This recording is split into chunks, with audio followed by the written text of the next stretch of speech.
All right, should be good here. Hello, hello. It's been a little while, but we are programming today. Today I'm working on a speedrun tool project. This is kind of been a project in the making. What I'm trying to do is develop basically a... Oh wow, the ordering of this is wrong.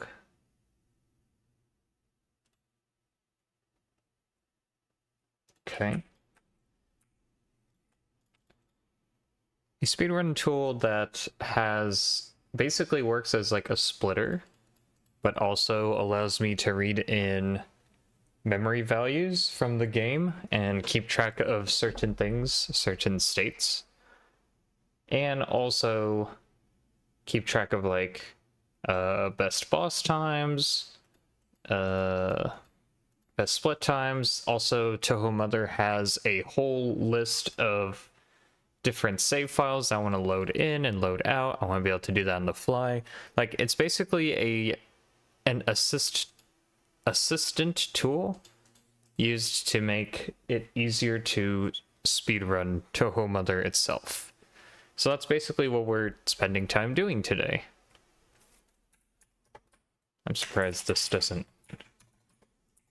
I guess in release mode some different things occur which cause issues, so that makes sense, I guess. Why is this not in...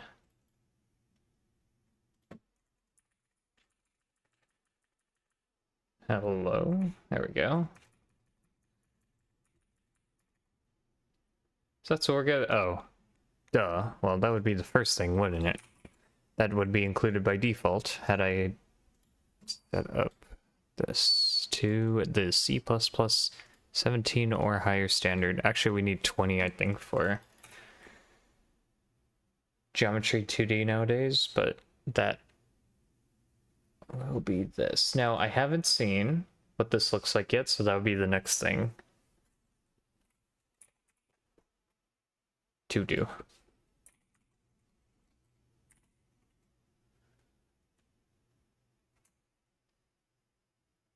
So basically, so far, all we have is a timer. We can actually stop it using hotkeys. And one of the key things is that the hotkeys themselves... Oh, it's not even working. Why is it not working? It also doesn't have to run at ridiculous speeds, so we'll probably fix that as well. It was running at a really... It was basically burning through my GPU, so we're just gonna turn on VSync here. Just so we don't have to deal with that.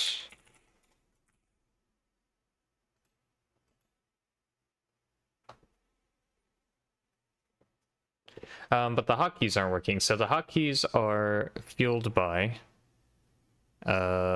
these right here. So maybe this isn't defined. Let's just see. Well, I mean, it's highlighted, so if they weren't defined, this wouldn't show up, right? Well, it's optimized out. It's either optimized out or it doesn't exist.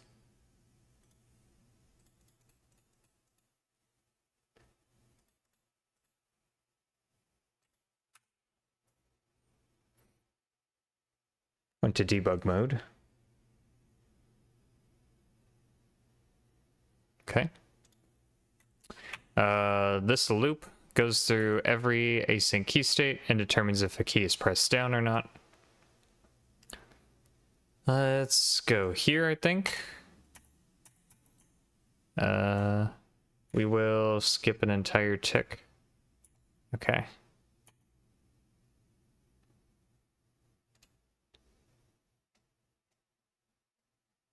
So it must have said that one of these is not right.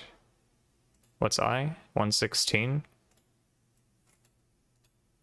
The heck is this? Copilot, get out of here.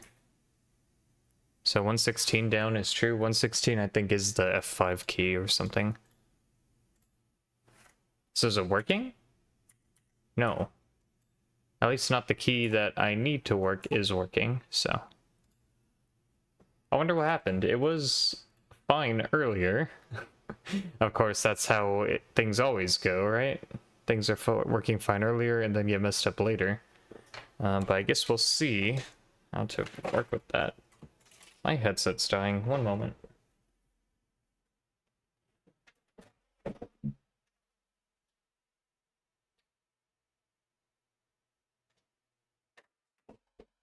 Plug this in, maybe? Is this even on? I don't think so.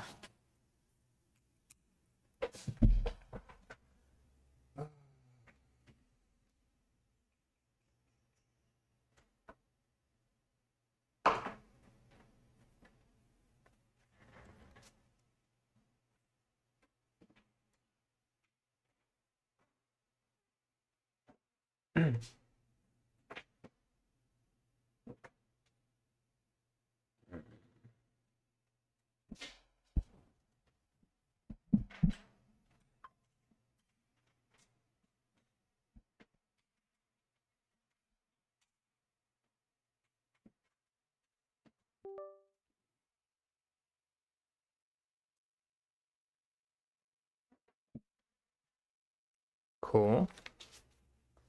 Should be charging now. At least I hope. Of course, this doesn't.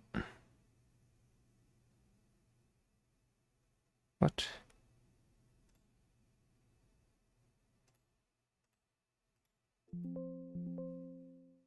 Does this work? Nope.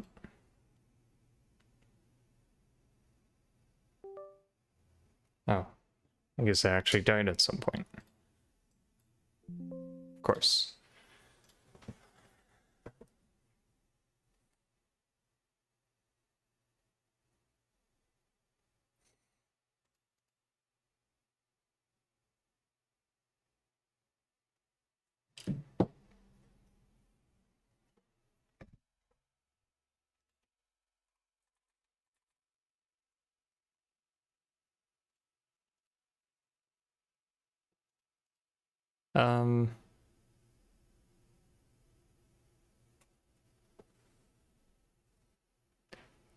This should be fine. I don't know, did I script something and update here? So these guys are supposed to be, oh wait. What? Okay, so under hotkeys, I made some default keys, right? Somewhere. I should have. Hotkeys, okay. These are the default keys. At least they're the expected keys that are supposed to be pressed for this. OEM3 is supposed to be the tilde key.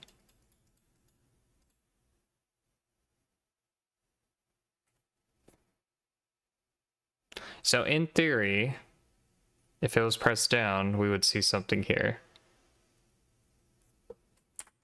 I can quickly pull up under the Windows API the key list. Win API keys.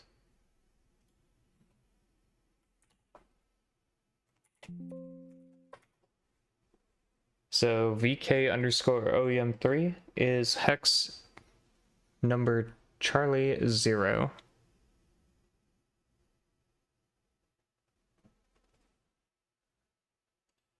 So we could breakpoint here when I is equal to Charlie 0.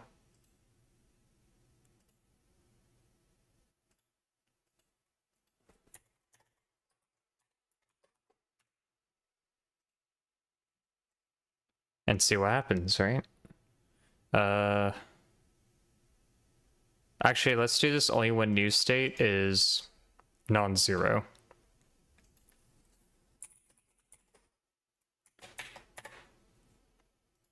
That's another way to do it, because then anytime we press a key, that breakpoint should activate. So indeed, when I press a key down, that is what happens. Can I get rid of this, please? It's really annoying. Copilot. Enable Copilot completions? No. Enable rename suggestions? No. No. Enable AI-assisted variable analysis in the debugger? No. Turn all this shit off. Okay. Good. So. Just a bunch of AI-assisted stuff that this tool added. Because of course they did.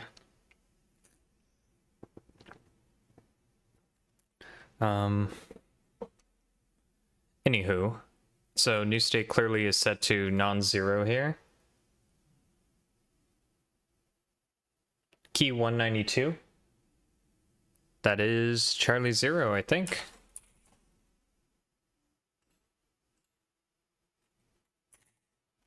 Yep, so that's the correct key. So maybe the states are just messing up here. Let's do a little bit more stepping through this. So clearly this isn't going to be the case anymore. This should not be... Wait. State new I. I don't think this would be set. Right? Oh, it is. Why is it set? Oh, because up here, this line sets it. Okay, so that makes sense.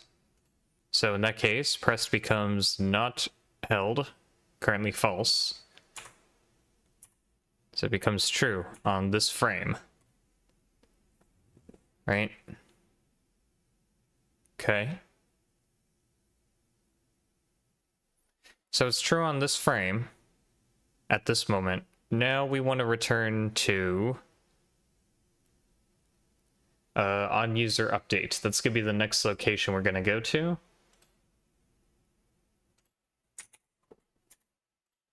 So we're gonna end up in somewhere in here, right? Because this was a on before user update. It's a PegX, so that's where it hooks onto. So at this point, the PegX is actually, we have the object in Eastern Star here, the class for this, so we can look here.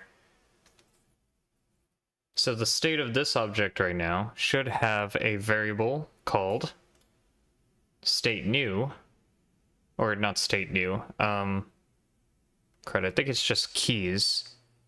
I'm gonna have to look. Let me look real quick.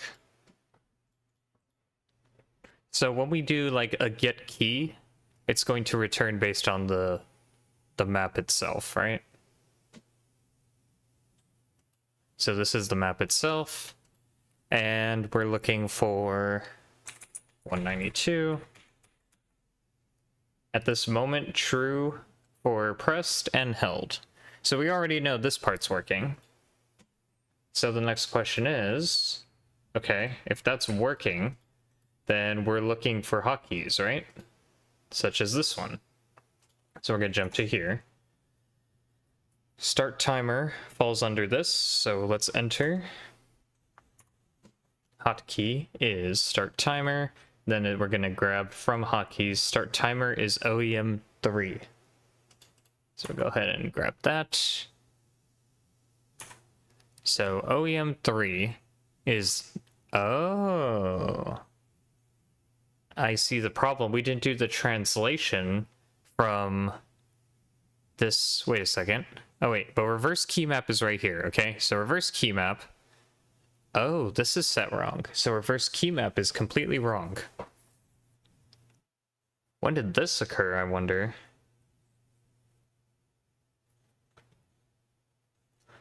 So the whole point of the reverse key map is it's supposed to provide details about a particular key tied to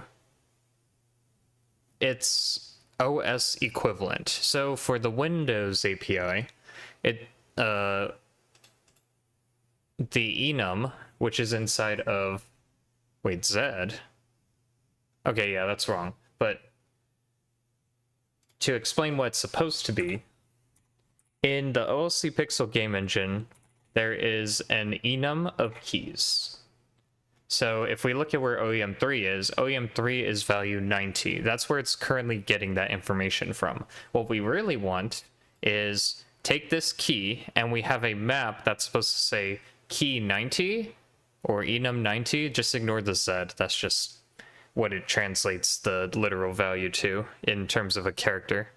It's supposed to take 90, and the value inside of the map is supposed to have a value of whatever 192 or hex C0.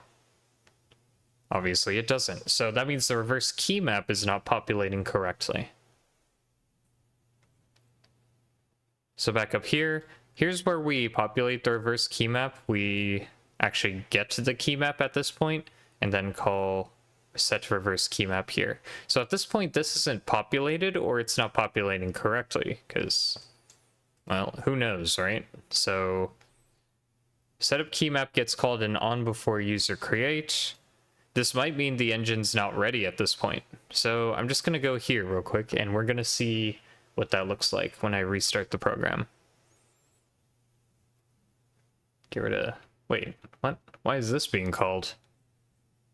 It's almost like on before user create didn't get called at all.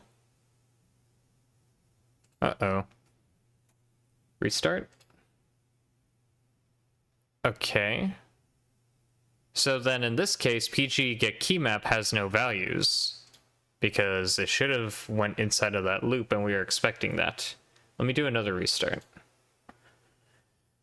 So yeah, we get here. Let's see what get key map returns. It returns map keys. Okay, it's all 0. That's interesting. When does map keys get populated in OLC Pixel Game Engine? That's for Mscripted, so we're gonna skip this. But actually, I'm curious to know now. So it's under Create Window Pane. Alright, let's go further, because this is all Mscripted stuff. We don't really care about that. I see another block of them down here. It's not this. This is for Apple or Mac OS. This is for Glut. Actually, this might be Apple. The previous one, oh, X. So this is Linux. So that leaves us with, oh, this is Mscripted. Wait, what? Is this just not highlighted? Oh, okay, it's just not highlighted. Anyways, so it gets called wherever Create Window Pane is. Okay. Fair, right? So let's go to Create Window Pane. Find out where that gets called. That gets called in Pixel Game Engine Start. So where's on before user create for extensions? So this is called in Pixel Game Engine Start. On before, oh, you know what? That might actually be correct. So I think start is here. It is invoked by the user itself. I think construct, no, constructed doesn't call on before user create. So we're just not sure where on before user create gets called, right? Engine thread. Okay, okay.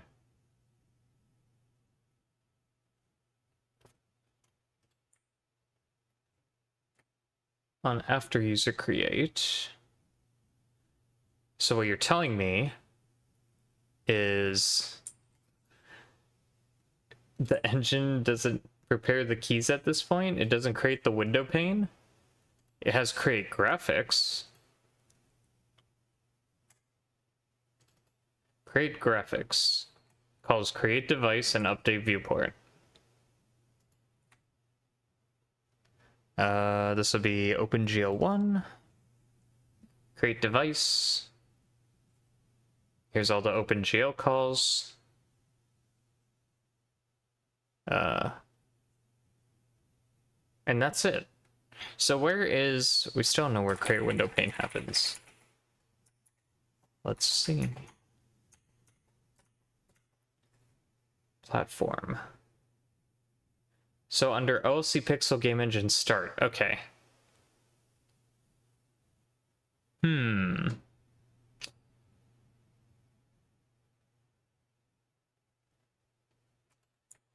See, but start system event loop. Oh, there it is. Okay, so here's... Platform create window pane. Prepare engine. If not on user create. So here's prepare engine. I think that's what we were looking at earlier, right? There it is. No. Prepare engine calls platform create graphics. From create window pane. Platform create graphics. So that specifically creates the OpenGL stuff, creates the layer. So create window pane. So we talked about earlier. Does all the map key stuff. So currently the order of events is populate map keys here. So if I were to put a breakpoint here, is this not? Why does it not like this? No code is associated with this line. Are we in like something else? Oh, this is for glut? Is that why I'm confused? I thought it was directing me to... Okay, maybe that's my issue right now. Hold on. So, wrong platform, I guess. Let me go to platform windows. Platform windows, right? Create window pane. I mean, if anything, we should expect this to get called here, right? Okay, so yada yada, do all this. We should expect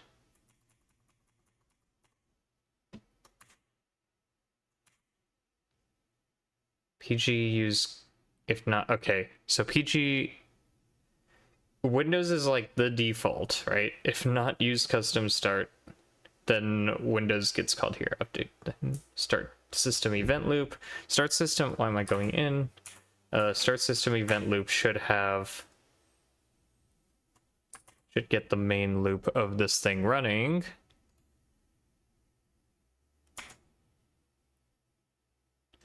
So why is the map keys variable 0 is the question.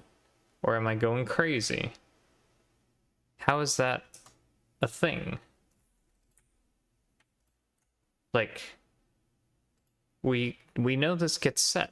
It should get set. Here, we're gonna do this. We're gonna make a watch, right?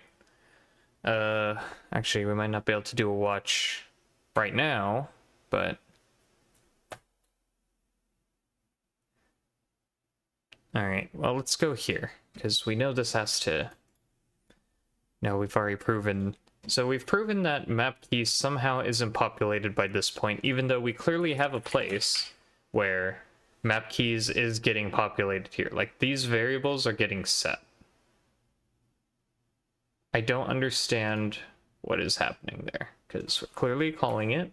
So we look... What? It's not changing. It's not changing at all.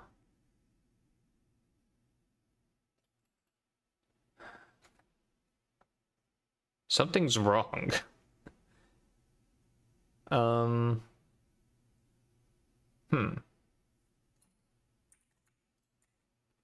Unless the debugger is lying to me, which it hasn't done that in the past, maybe. We could rebuild. Never a bad idea.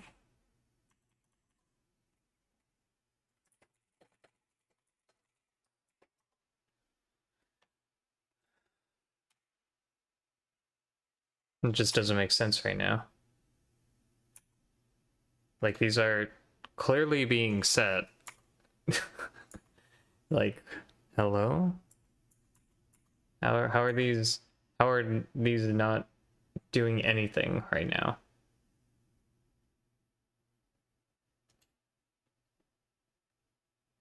This is...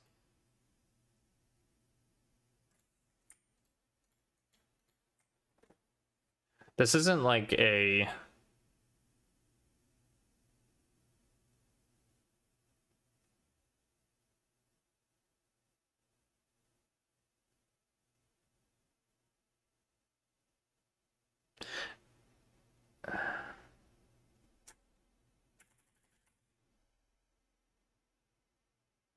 Are these just globals? They're globals.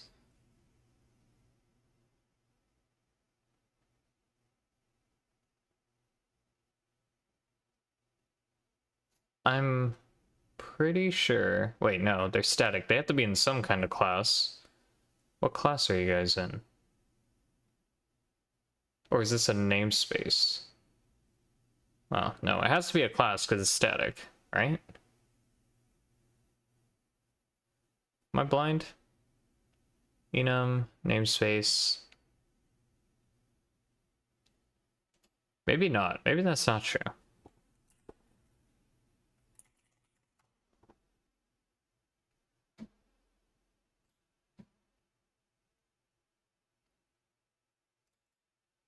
Can we just throw the static keyword on anything? Like, static int test, right? I don't know if this keyword actually means anything in this context. Like, what?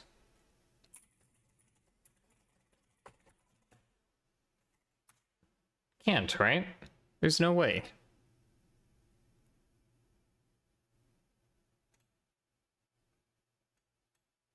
I feel like that has absolutely no meaning in this context, but just to confirm, let's look it up.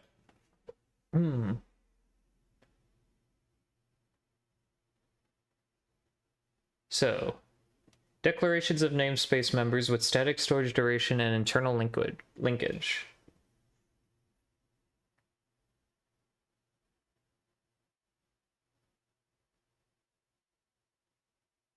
Static storage duration. So they should be tied to objects. Definitions of block scope variables with static storage duration. Block variables with static storage duration are initialized the first time control passes through their declaration.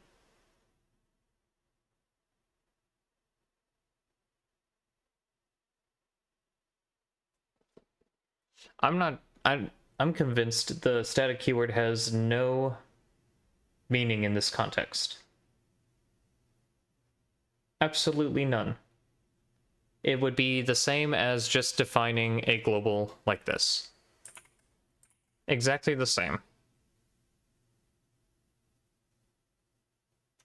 That begs the question though, can I do this and then have another compile unit with the variable in it and it would reference the same thing, or would it be a different? Let's try it. I have a feeling it would be different. I don't think this has anything to do with... I'm gonna make this like 5, right?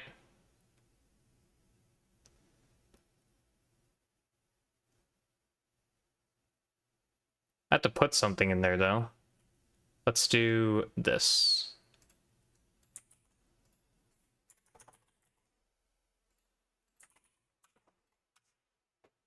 Let's see what that does. 9. So the test inside of here is different. Can we see what happens then if I make an inline function called a global inline function called hello world and have it print out test, and then say this exists somewhere else and call it.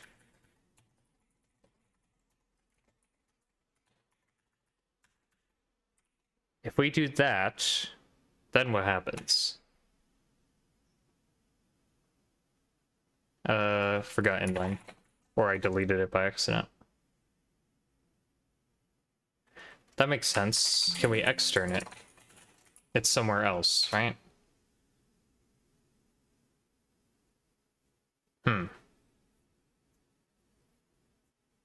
In this case, we would need a...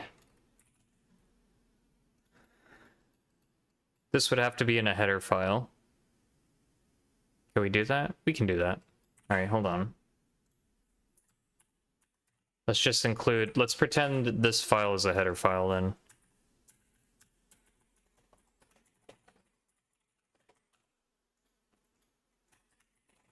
Include it at the top.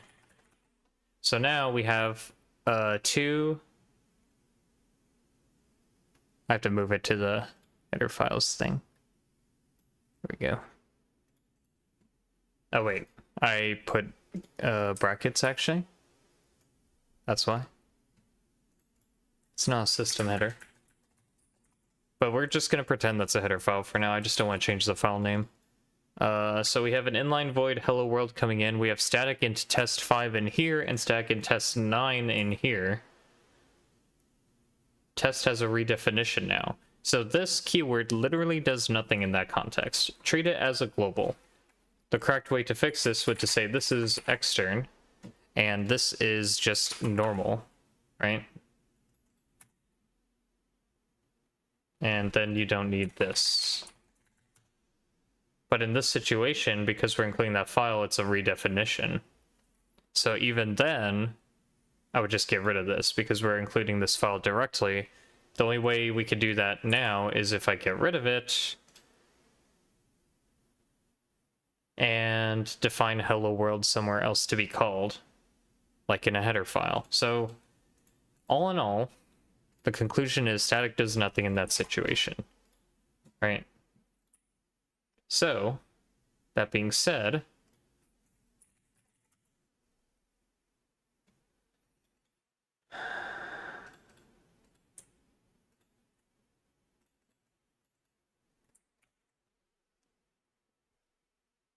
why aren't you changing?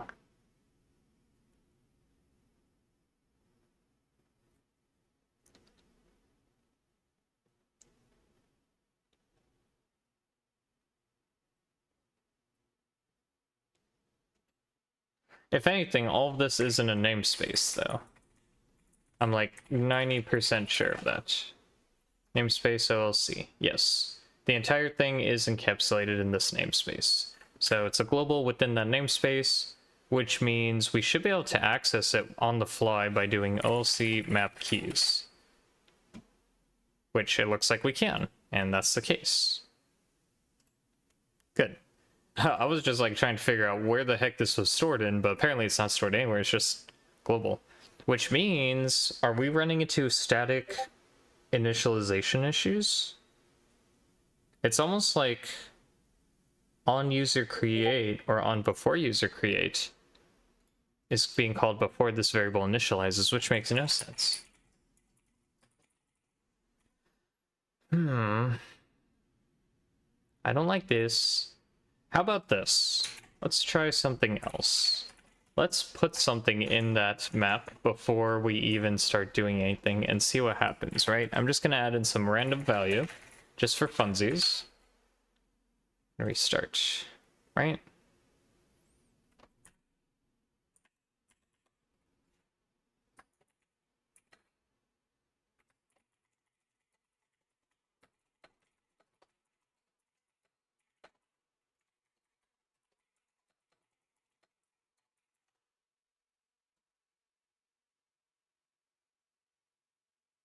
What is this?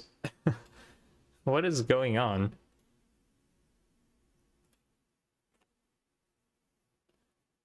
How is this even? Oh, because it's stat. Wait, what?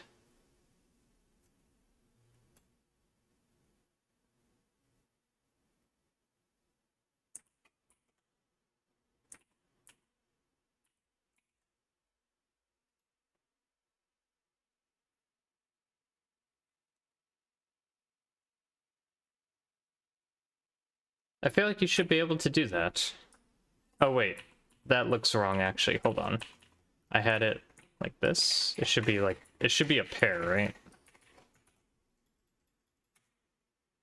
I'm like, what?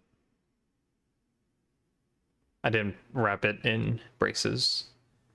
Okay. So, we're here. And we can see map keys actually has the value I added. So that tells me that this actually isn't getting populated in all of their cases. Wow. That's nutty. But why? Now we have to figure out why.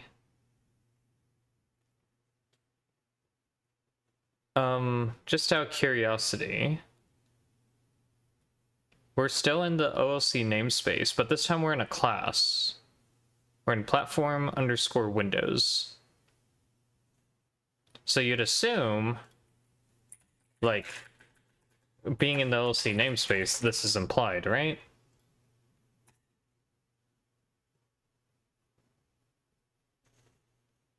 Has this been used anywhere? Does map keys get used anywhere in the Pixel game engine itself? Or is this just like a convenience thing?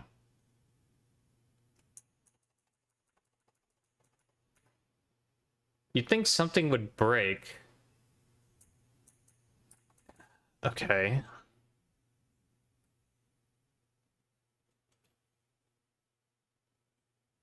Well, if it didn't work, then regular key states would break, according to this anyway. So it gets used there. Which makes sense, I guess. Okay.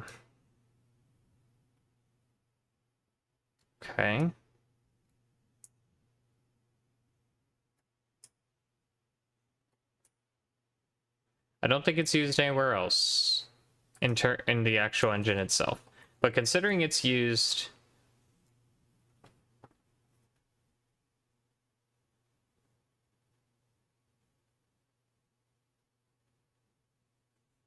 Where's OEM 3?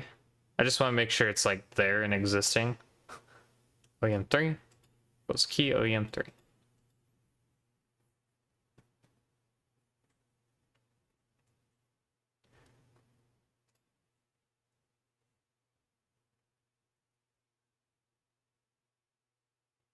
Very, very strange. Does map keys get reset at any point? Like, there's no other places where this gets referenced. Right?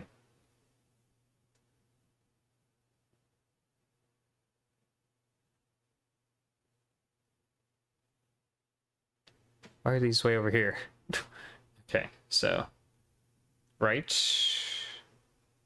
These are all reads. There's only one place it gets written to, and that's... there. Everything else is reads. You know what's even more weird to me? Is like... when these are called, that's supposed to imply that they also get set at that point. Like, the keys are populated. How is it that like, is Visual Studio bugged? Like, it really makes me wonder, right? Like, the code doesn't make sense here. It doesn't make sense to the point where I don't want to believe that's what's happening right now, but it is. Like, I can do another clean and rebuild, but we are not.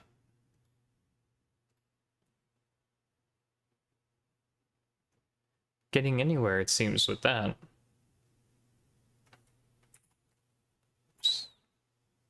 Yeah. Still end up with a map keys list of 1. So when we get here, we're actually entering this, but for the key 1000, value 232. Like, it doesn't get into here. But why? Okay, so that brings us to the next question then, right? If under key down or whatever, we have this. Is this working? Is the question I now have. Is this working? So now we have under... okay, we get out those. We get out that. Key down. So it does activate here. Now, let's look at that. Update key state. Okay.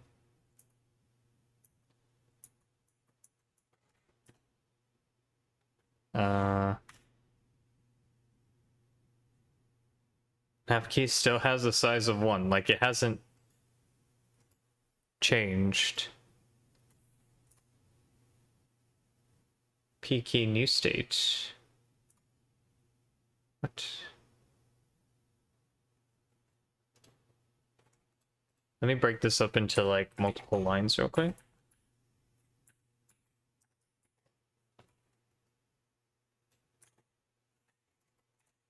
Do that again.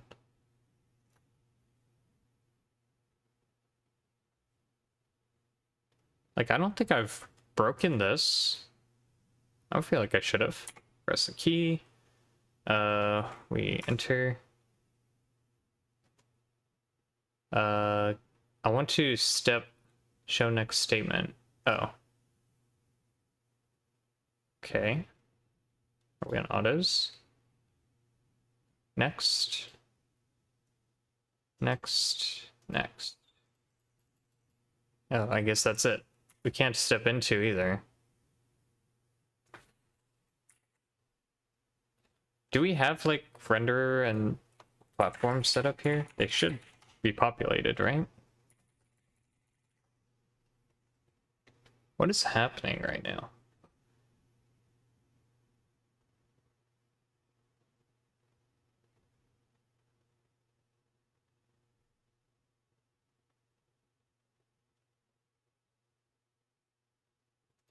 Okay, hold on.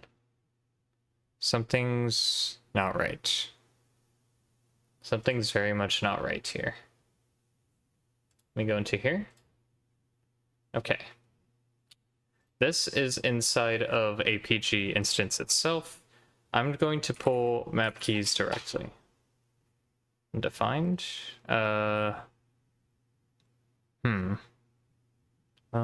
it is internal, so.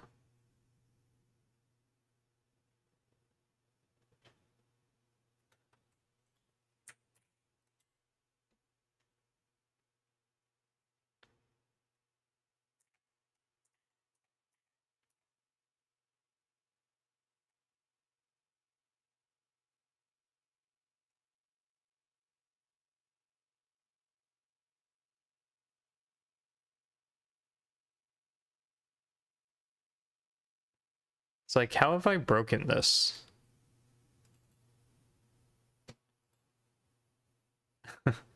How did I break this?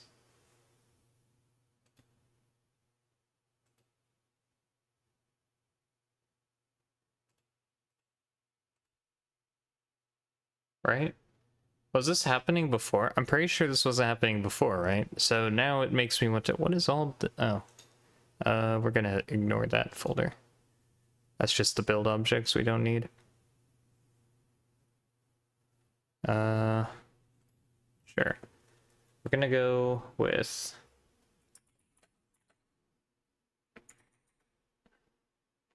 What did I change? The question. Okay, we're gonna compile it. So this is add vsync and key or fix into narrowing conversion error. Yeah, that's what this was supposed to do, right? But let's go back. Where's my get?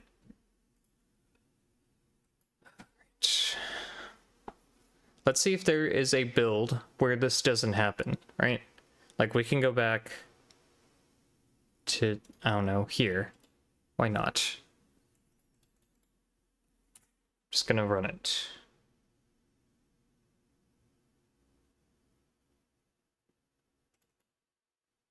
Okay, looks like I just missed a narrowing conversion whenever I did that.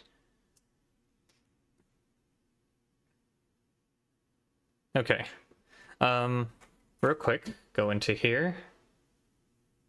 Map keys is still set to a size of 0, so this, once again, does not populate with anything, which means the keys do not work.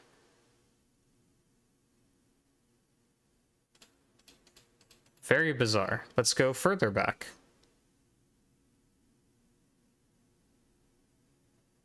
before we had multi-platform specific, right?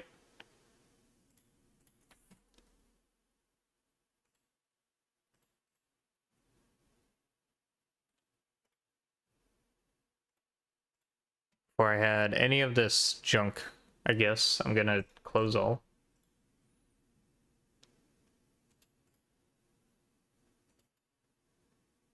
For some reason this is broken. Oh, this was before I had... Nope, that's correct. Okay, what's going on here?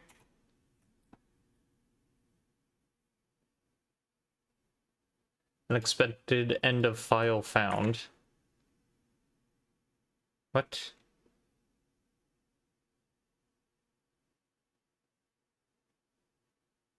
Oh, this was when I had the else ifs. That's why the next commit had a fix for it. This was just poor syntax that I committed. Oops.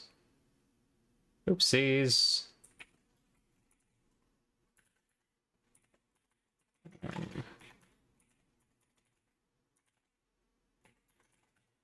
Okay. Should fix it, right? Version from short requires a narrowing conversion.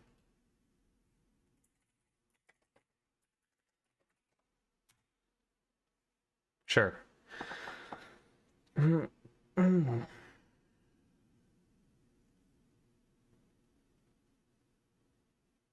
So by this point, it still says 0. Like, this hasn't changed.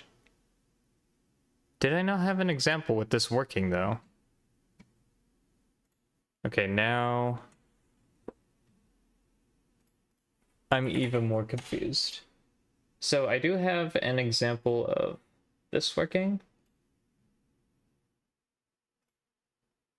LCPEGX global key. Let me just pull this out real quick, because that was my example of something that worked in the past. Can I... Hello?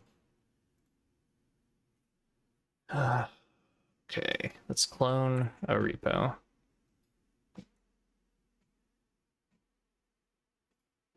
Back to our roots, right?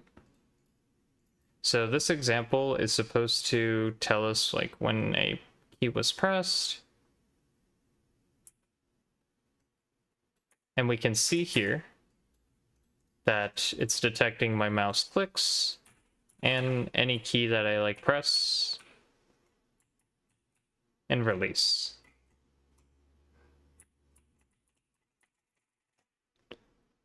So we can see that's working. That's all well and good.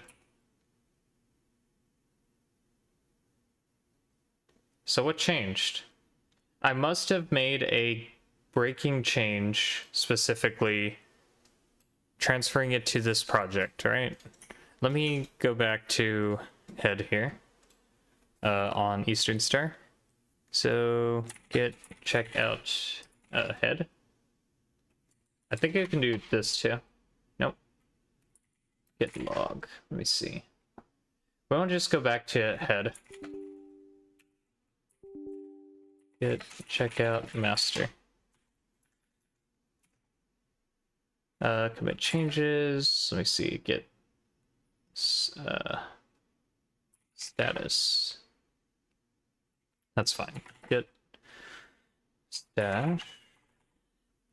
Check out master. So we're back to the normal code, right? I think I wrote some breaking change in here without realizing it. And definitely should test it in here, because I bet if it broke there, it probably breaks here too. Probably.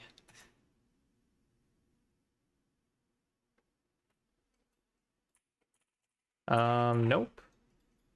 It is still doing its job here anyway. And if we go here, I guess we will see that this returns a map keys map with 96 values in it. That is what we would expect Hello?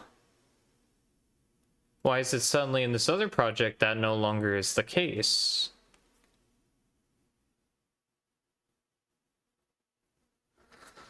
Huh. This requires deeper investigation now, doesn't it? Okay, well, what's the difference between these two? I literally copy-pasted, so it's not this file. So the only thing it could be now is the OLC Pixel Game Engine file. Okay, so let's diff it and find out what changed, right? That's the only way to know at this point. So I'm just going to copy paste into here, and we're going to see what's different. So I see down here,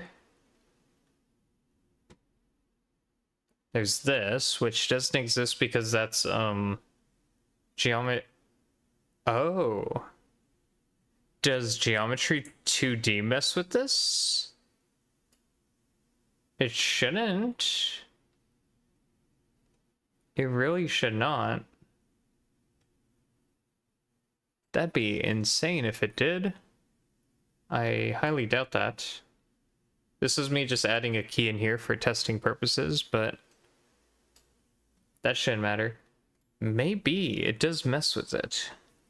Maybe I'm not supposed to do that. Okay, so that's some insight, right? That's definitely some insight. So now, let me run this again. I just copy pasted and removed those, or a subscript out of range. Where?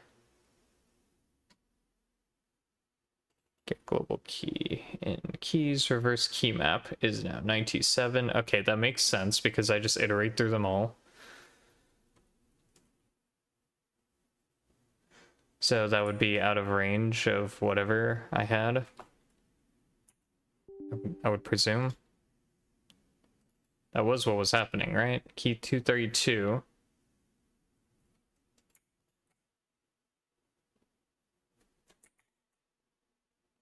Wait, how's that out of range, though? Keys in array? It is. How would reverse... Well, okay, so... What would this have returned, I guess, is the question.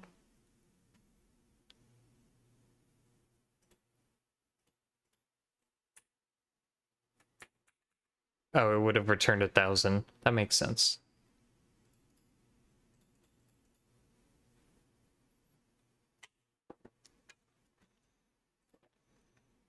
But no, it's still populated. So... It had to be after we added in the Geometry 2D util. But that doesn't make sense either, you know why? Because even though I went further back to before I did that, it was still broken. But just for fun, let's remove it, shall we? I did it mostly for convenience, in the sense that I would have to not type those in anymore. I would not have to type in like Geometry 2D rect. Well, OC utils Geometry 2D rect. So now I have to do that. Like this. I would also need to include it now. And I would need to include it before any other header, like so. It was just annoying, right? That's kind of why I didn't want to do it in the first place. It was just annoying, but at the same time, what if that causes problems? It shouldn't, though. It really shouldn't.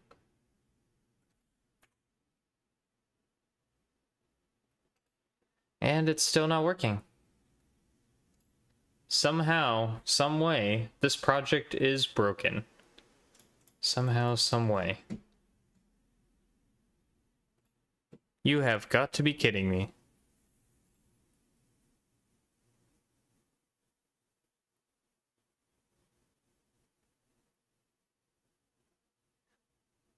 You have got to be kidding me. Can we go back to bare bones then and see if it's working?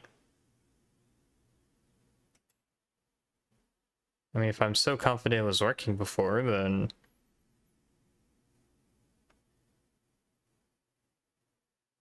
something like this, if we check it out way down here, should be fine.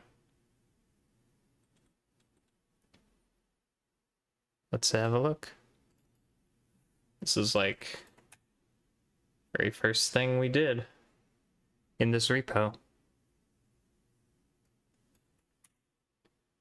Okay.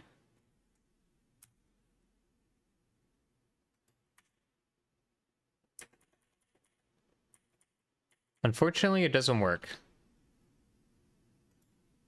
So this was apparently broken in this from the very beginning. Somehow. Like, when we go all the way back to the very first commit, it wasn't even working in the first place. We're like, what? So now, I guess what I will do... Actually, I should just... let's go back to master, and let's go here, right? Because obviously, this would have been the very first, like, attempt at making this work right off the bat. Is, can I detect any... Well, there's actually no keys here. Hold on. Yeah, nothing. So, let me just do this, right? There's not even an engine. It's not even passed. Okay, so hold on. This... Okay, that was a faulty test then, because this didn't even have, like, the key presses. Okay, let's do that. Add in the one with the hotkeys and default controls. There we go. This has hotkeys. And the hotkeys are, I assume, the same thing, right? Yep. Okay. So we can go look in here now.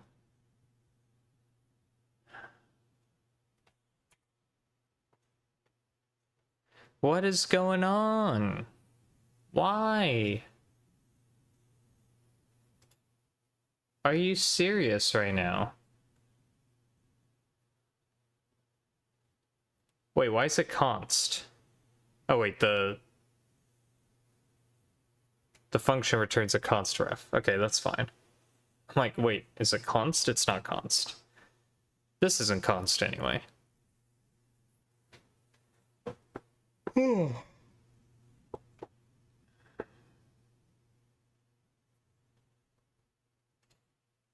I'll be honest, I did not expect a full-on hardcore debugging session right at the start before I even get to implement a new feature today. You would think I would have found this a long time ago, but I guess after I tested that global hotkey project, I was like, well, that's good. We don't have to do anything else, I guess. Boy, was I wrong.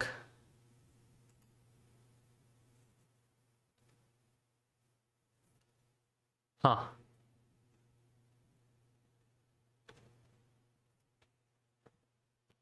But if it's still ever present here, then there's no choice, right? But to start from scratch to figure out why this is like that? Like, is it possible I just had a faulty regex to begin with? That can't be the case, right? I mean, this project... Okay. Well, I'm just going to write it from scratch then. This is just... We're testing Eastern Star from the very beginning. I guess you guys get to see me rewrite the example project that is supposed to work. If anything, I can just copy the exact example from the regex example code and be done with it.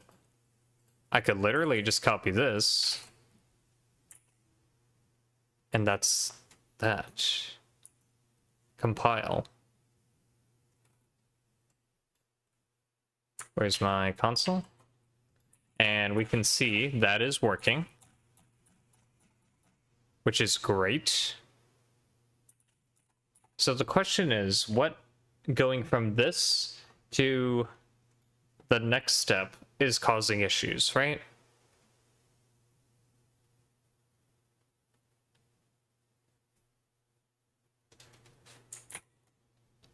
I guess, if I'm being honest, this would get moved to a... Well, let's just do that then. Let's separate it into header and source file. I'll just do the classic, right? Shouldn't be that big a deal. This is just a very common thing to do. And first thing we would do is we would move, of course, this into its own file so that it's no longer being defined in two places at once. We could just leave it in here too. That's not a bad idea as well. I'm okay with that. So we have the constructor. We have that. We have the onUser create override. We have the onUser update override. And we have our int main, which goes in here. Okay, nothing too crazy, right? In here, we get rid of these. Define these guys.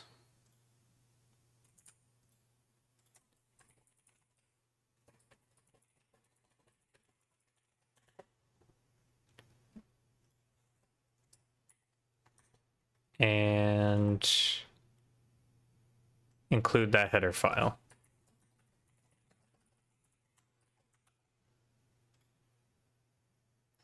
So we more or less just converted it, right? This shouldn't be the reason why it doesn't work. We got a bunch of unresolved externals. Well, actually, these two should be in here, shouldn't they?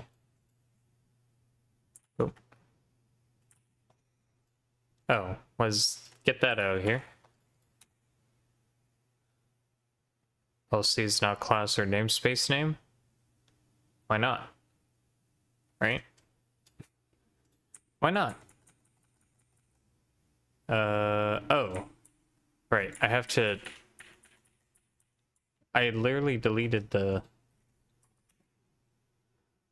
What's it called? Define, let's see, PG application, I believe it is.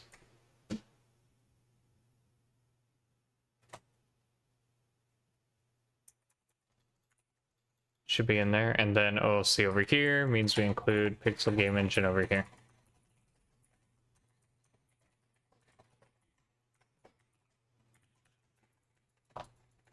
Cool, cool. Global key is not a member of OLC. What?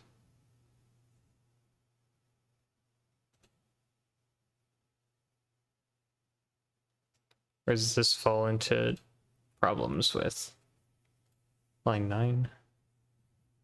Oh, yeah. So I can just include the PegX in there. Okay. So as we can see, this is still working. Like, the separation went fine, right? No problems there. So then begs the next question.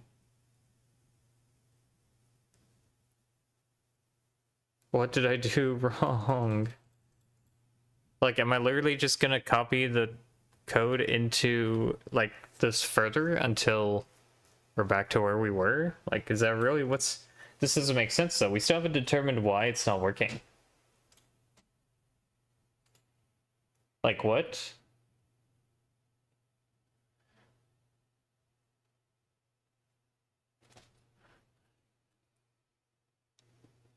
Like, that makes no sense.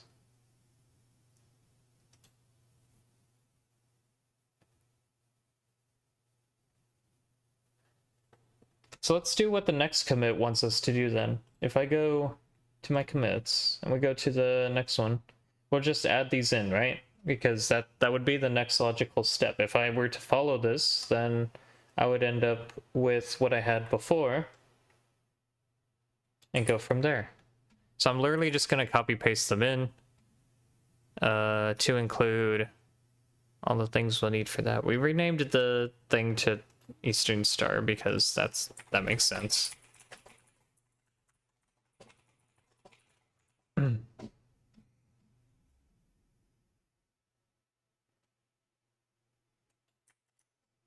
have the Eastern Star header file, which... Oh. Wait. Why? Where's the pegix for this? Right? Oh, we didn't add in hotkeys by this point. No, no, no. The whole point is to have the hotkeys. Like, it would be pointless for me not to have the hotkeys. So I guess we need to do this and the next one. I need to go, so...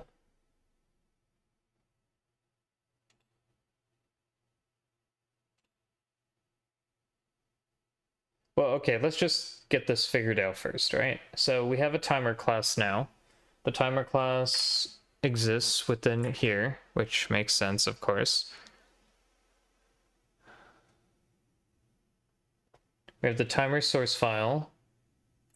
Has a pragma once in there, that's funny. I remember removing that later thinking, oops. I guess I thought it was gonna be a header file at first. Turned out not to be. And then we have the timer header. Which is funny because I put a pragma once, didn't think I would need it to be a header, or maybe I thought I was gonna do everything inline and then later made a header anyways. So I must have, oops. I must have realized that eventually I would need to do that.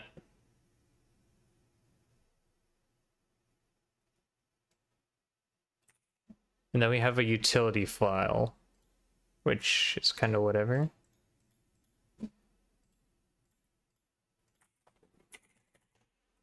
So with all this, there is no key press stuff yet, but we can include the timer here. That should make that work. Just making sure it compiles. Oh, we did add the namespace thing. So what I like to do is under the bottom here, I just do using namespace OLC. Oh wait, wherever I include it, we're following that namespace now, which is fine. By doing that, I think I broke... Right, I still need to include a define OLC PG application somewhere down the line in order to get the project to compile. Okay, so that's that. Now we add in the key press stuff, right? Super duper simple. Right? Totally. We realized we needed a hotkey class. The hotkey class would have buttons to determine what we were supposed to press. It was an abstraction of like a mini settings file for hotkeys.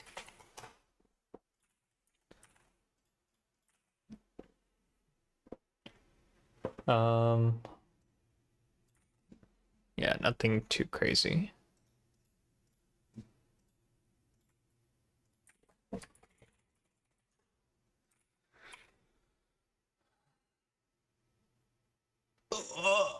Ugh.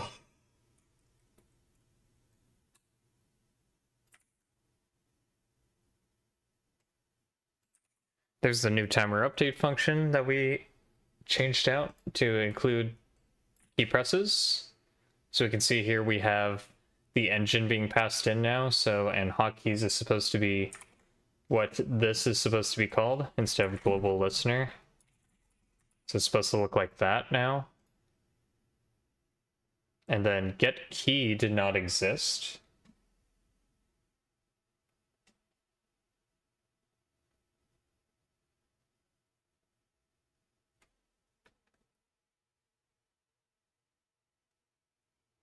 Oh, that's interesting. Friend class. You know, every time I've used friend classes, something stupid always happens. You know what? That might actually be part of it. I've had very weird bugs in the past, actually during a code jam, where specifying a friend class like just ruined everything and I had to redo a bunch of stuff. So maybe that could be a thing. Just pin that and put it in the back of our heads for now. Might be something to look at, might be interesting. Change out this. What else? So yeah, this PegX got updated at some point with get key, I think. No, that's not right. Get key is part of hotkeys. There it is. So it's not key listener, it's the heck did I call it? Hotkeys? There it is. Yeah. Okay. So that's get key, right? And then what? Why is it still complaining at this point? Class PegX global. Oh, so I messed up. Hotkeys.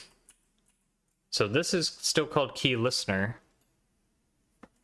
It's under here. It's not supposed to be public though. I'm gonna make it public for now just because. But it's not hotkeys. It's key listener. No. It's instead of this, we're supposed to specify a hotkeys class now. There it is. Hotkeys. Yes. And then the key listener class is supposed to be private, right?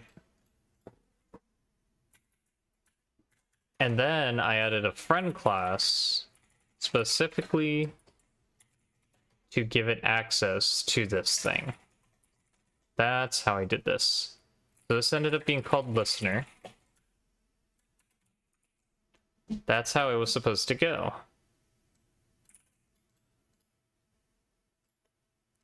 And that compiles fine. Key listener, never mind.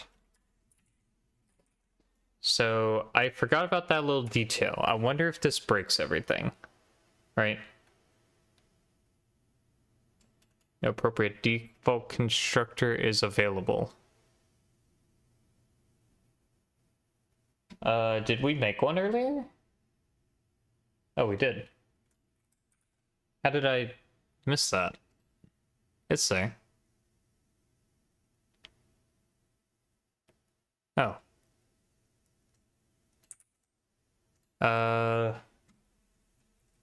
Then I just didn't define it, right? Like I'm supposed to say this? Okay, here's an interesting thought. What if the implementation, like it seems like something broke by putting... Oh wow, that could definitely do it, right? Because calling the constructor of this... How do I know that isn't just like... I'm not feeding like a very wrong item into it? Because it's supposed to be an on-user create. On-user create. Let me go look at that. On-user create. Okay. Yeah, look at this. That right there. Oh, it's in the constructor. Oh shoot, that could have caused problems. Alright, think about it. If I put in the constructor instead of on user create, what happens? I mean, is this instance still the same instance that was created after the fact? It should be, right? But then hotkeys...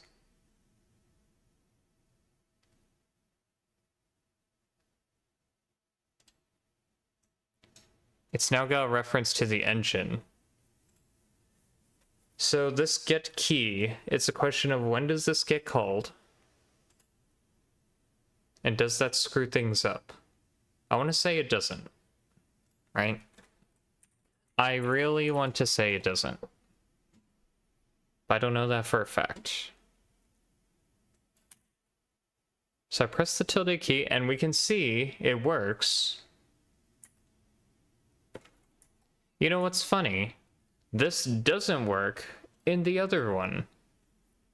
Why? It's literally like line for line the same thing, right? Except for this part. This is the one part that's different. Like, look at this. I have the private class. Oh, the timer's private too. Is that supposed to be a thing? I think that's supposed to be a thing. Hotkeys are public, and so it looks more like this, except these were flipped. Like, these were up here, and these were down here. Not that that should matter, but of course, that was the order it was compiled in. Just changing these around does influence how the data looks, because obviously that's just gonna be how the data is. And clearly it's working right now. Hotkeys is not a non-static data member or base class of class Eastern Star. What? Hotkeys is not a non-static. Is that like old? I mean, it compiles, right? So it's like, that's fine, question mark?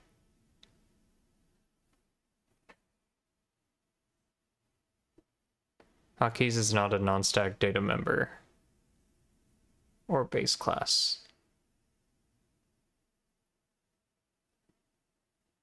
That doesn't make sense. Because that's saying that it's trying to think this is like a... I'm specifying a class here. I'm clearly not. I think it's just being slow. I think that's just a fake error that's been created. I mean, I can go back. We can... This is literally the same. So what I'm going to do is I'm going to stash this, and we're going to go back, right? Because this is literally the same as this commit right here. That's what we've been copying. We've 100% been copying it. So I'm just going to stash the changes. We're going to go there real quick. This looks almost identical. I'm going to just do this for fun. For funsies.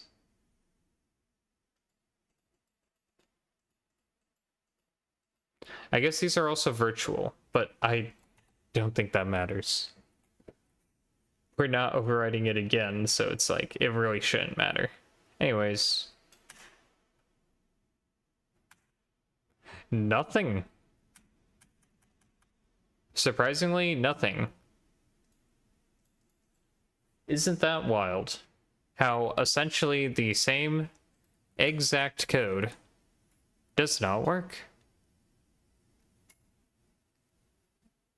I almost need to just diff the two projects now and see why they're different. What? Just what? You know, at this point? I mean, this is hotkey.cpp instead of hotkeys.cpp. I don't think that matters. That definitely doesn't matter. There are some more include files scattered throughout, but I doubt that matters.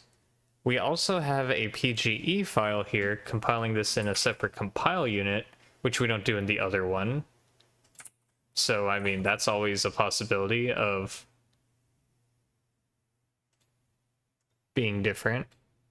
So, delete that file, recompile.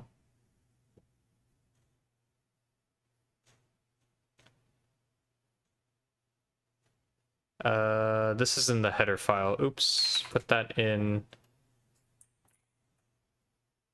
here, please.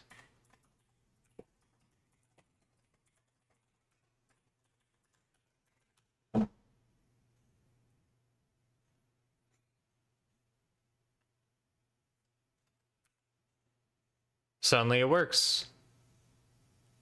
So what do? We just moved. We took it out of that PGE file that was all by itself and put it somewhere else. So what does that mean? What does that mean? So maybe, here's my idea. Maybe there's no compilable code really inside of that CPP file. So maybe it did something strange. So now what I'm gonna do, now that we've identified that causes it to suddenly work, is go back to, you know, the master commit and make that change again. Delete PG from here. Go into here, add the define.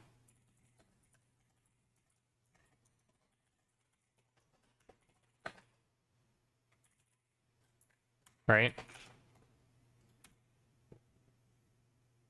Was it really that simple? Yep. Fuck. Why? Just why?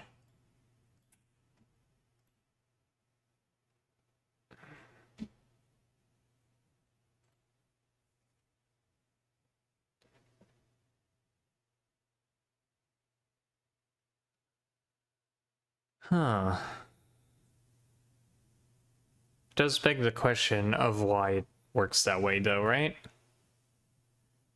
Like, I really have to think about it now.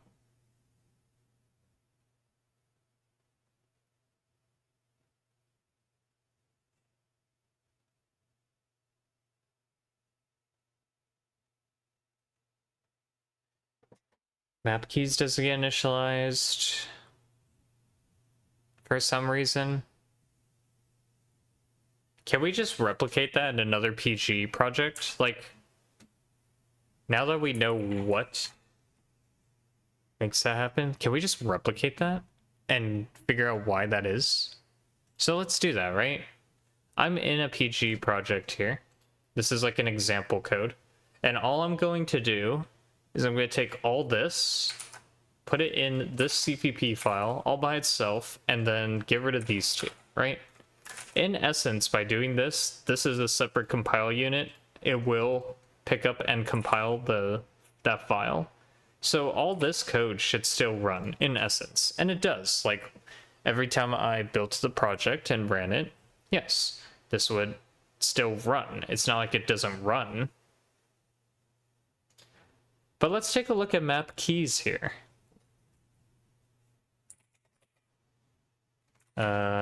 Get map key, get key map, right?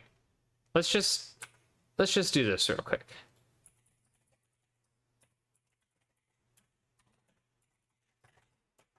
Keys, right? I'm just gonna put that there, and we're gonna look at it. Run. Keys is size of 0.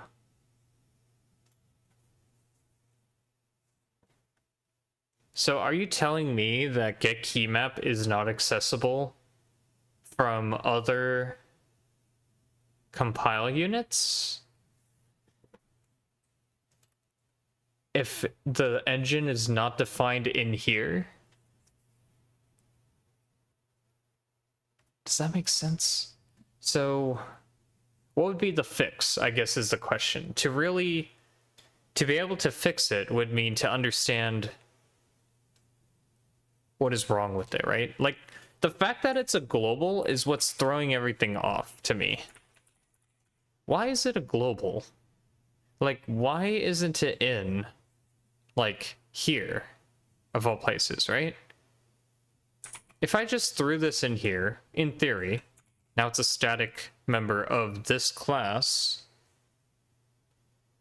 that's gonna probably result in it breaking a couple things though, because now it's gonna be tied to the pixel game engine itself, so I'm gonna have to point the pointer to a couple places. So this is an unresolved external, now found in main. Why?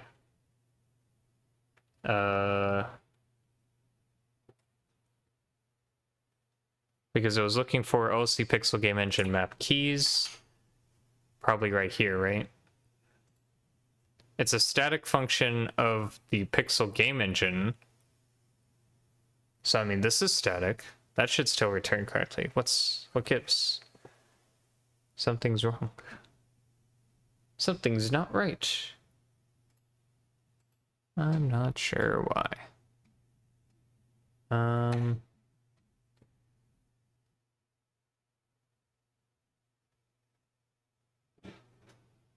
it just says it's looking. Oh, is it defined? Hold on. Is it like?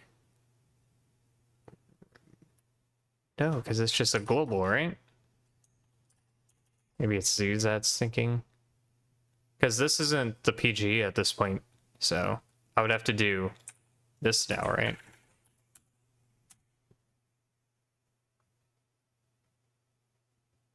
Public static class. Public. Yeah, public static class. Unresolved external, but where's it being called? That's the real question. Like, it's not any of these, right? Like, that's not... It's just not a thing.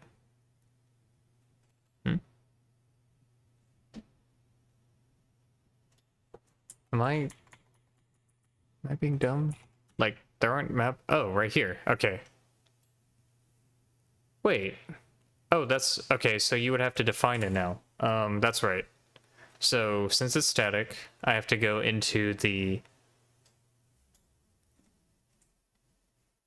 source, which is... It's just divided because it's a header file only thing.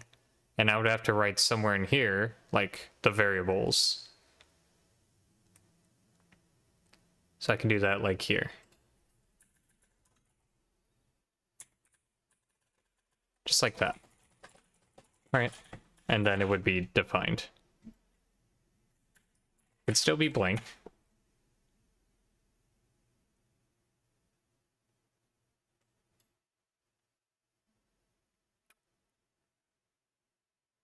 So my question is, does that fix it? I guess we have to go here again, right? Does that fix it? No. Get key map is now returning it, surprisingly. Excuse me. Somehow.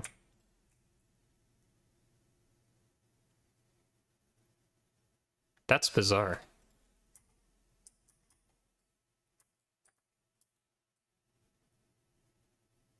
Why? Just why? I guess it wouldn't have to be static though, would it? Like, I guess I'm not understand the function of this keyword in here, because this isn't in a class, it's in a namespace.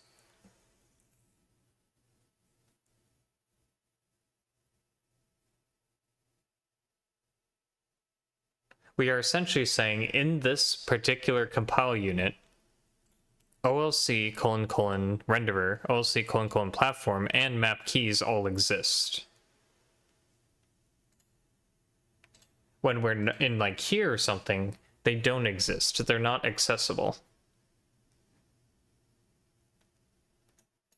Very strange.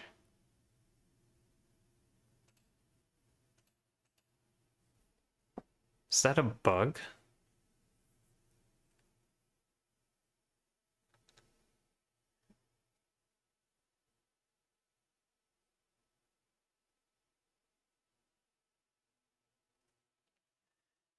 There's like some weird implications here that like now your class can't see these things, and so they are breaking in that sense. But I don't think I have the C++ background to figure this out. It's very strange. I might need some help here.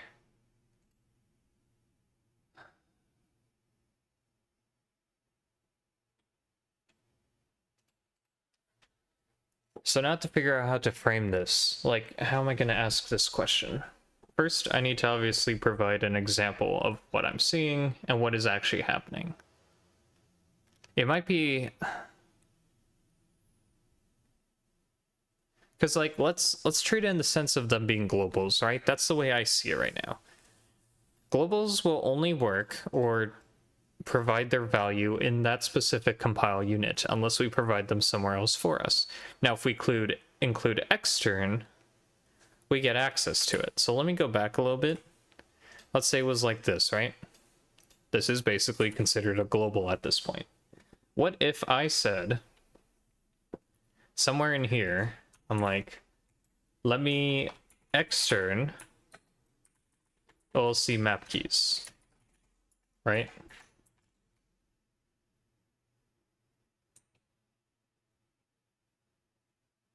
Oh, you know what? I just realized something. I think that using namespace OLC might have been what kind of fucked us over. Wait, but it's not being done in here. Okay, so that's the thing. Like in here, we're not in the OLC namespace, right? If I typed black, oh, we are in the OLC namespace. By what? What is doing that?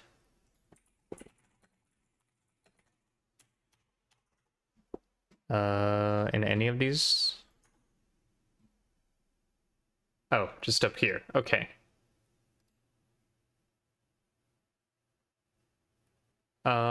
Okay, that shouldn't matter then. That's fine. I just want to make sure. But let's say we do that, right?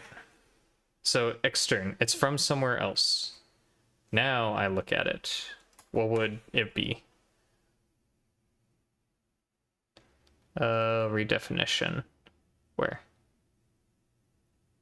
In main.cpp line 19, there was a call. Yep. So that kind of proves that it's detecting as a global. I guess. Wait, does extern have to be here? Am I dumb? Hold on. I'm gonna look at Adventures in Listoria real quick because it does this. So I can just look at defines.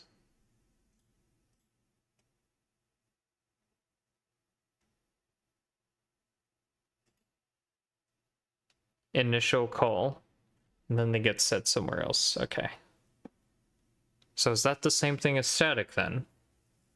I want to say no, right? Like, if I made these extern,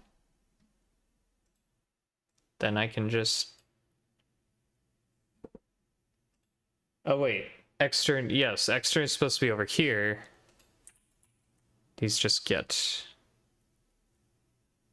called somewhere else. No, this is correct usage. Why is it?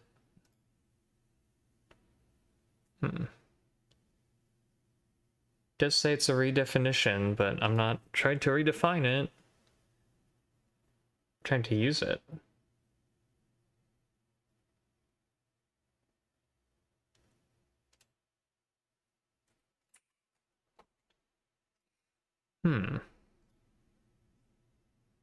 Like OC map keys. It's global. Should be anyway. But it's like in its own compile unit type of deal. Like, there's nothing else here to go off of.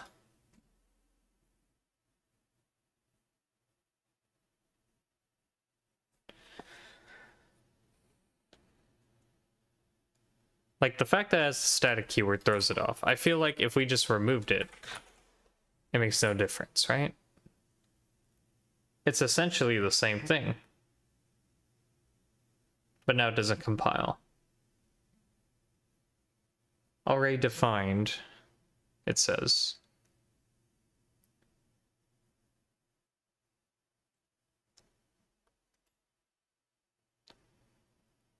So I guess what this is telling me is that static, in a global sense, makes sure you can't redefine it again. Right.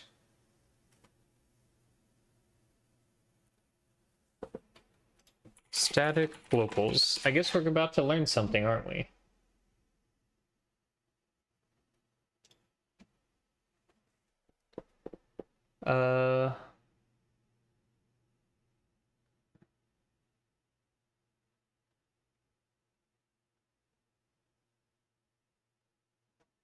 A static global variable is the same global variable, but with a limited compile time visibility.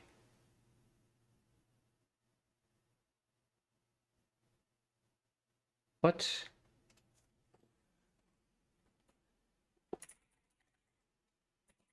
All right, we're gonna go here real quick. We're gonna look up static.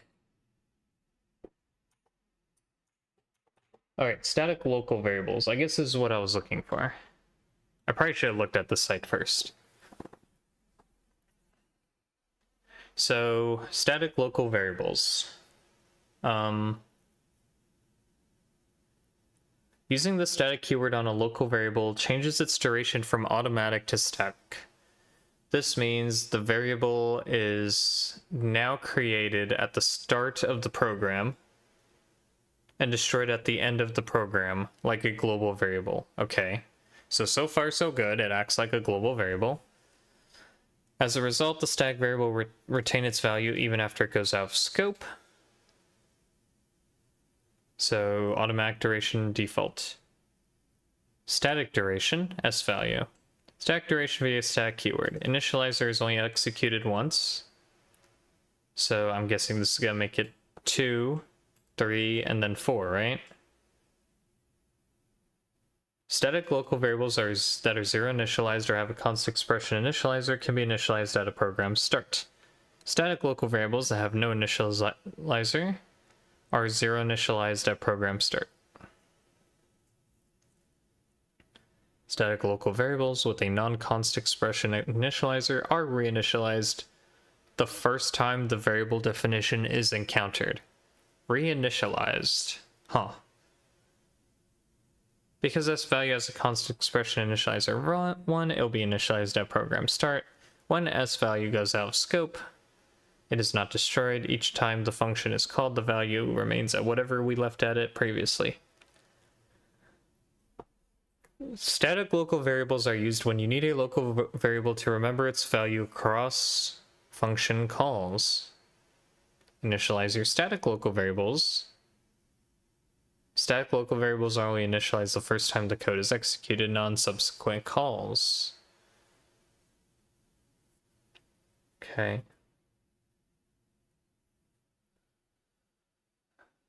Static local constants.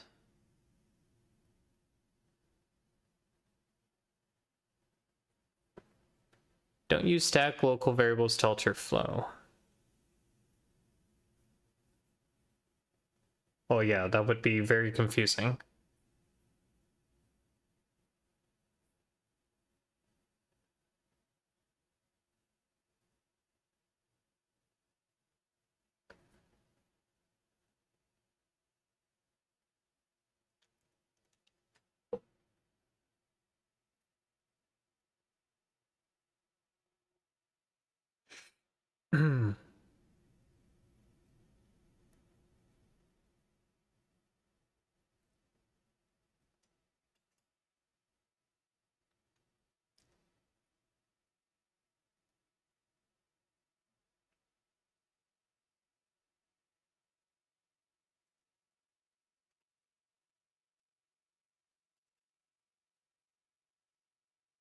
When applied to a global variable, the static keyword defines the global variable as having internal linkage, meaning the variable cannot be exported to other files. When applied to a local variable, the static keyword defines the local variable as having static duration, meaning the variable will only be created once. Oh, internal linkage. Wait, that's bad news, isn't it?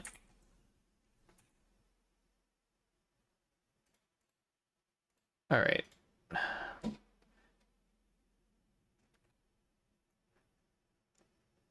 Internal linkage. Identifiers with internal linkage may not be visible to the linker at all. Alternatively, they may be visible to the linker, but marked for use in a specific translation unit only. I'm starting to think that's the case we've run into. Global variables and function identifiers can have either internal or external linkage. Global variables with internal linkage. Global variables with internal linkage are called internal variables. To make a non-constant global variable internal, we use the static keyword. So in this case, that is exactly what's happened, right? It's now an internal linkage thing. It will only be visible to whatever file we initially run this in, which I guess explains why putting it in a separate file would cause internal linkage, and this variable is no longer visible to other compile or translation units. Constant const expression globals have internal linkage by default.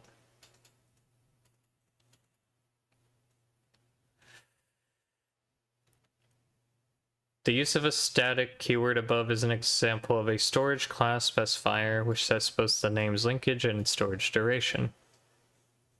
Most common are static, extern, and mutable. The term storage class specifier is mostly used in technical documentations.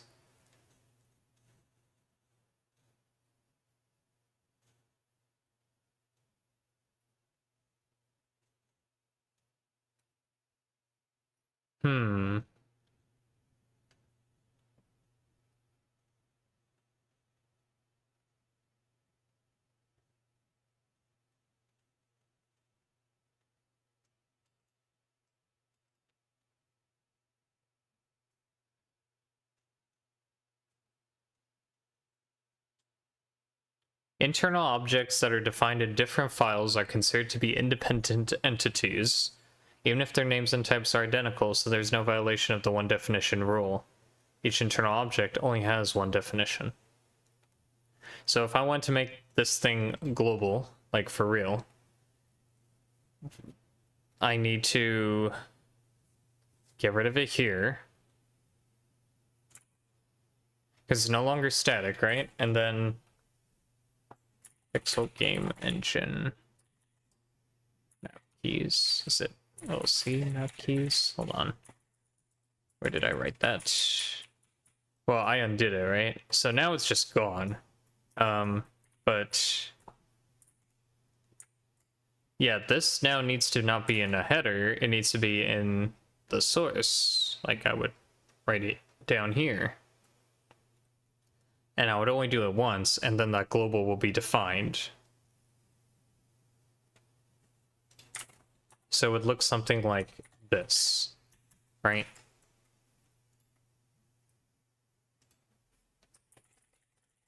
And if I were to do that, then I would end up with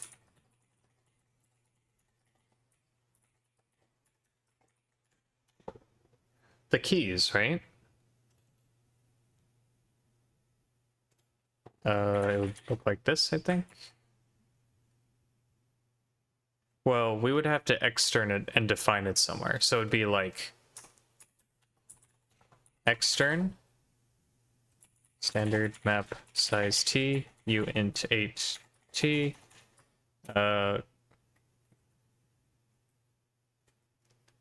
we'll see map keys and then just return it, or map keys, I don't know. That makes sense. Map keys is not a member of OLC. Just return it. What scope is this in? Pixel Game Engine? Well, like, that's the thing. I'm creating this variable inside the OLC namespace. So it'd look like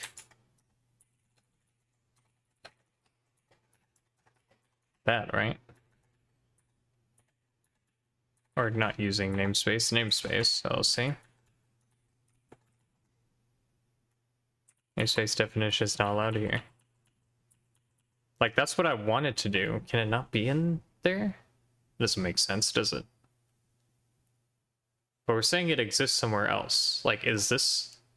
I guess this is in the OLC namespace, isn't it? So that would work?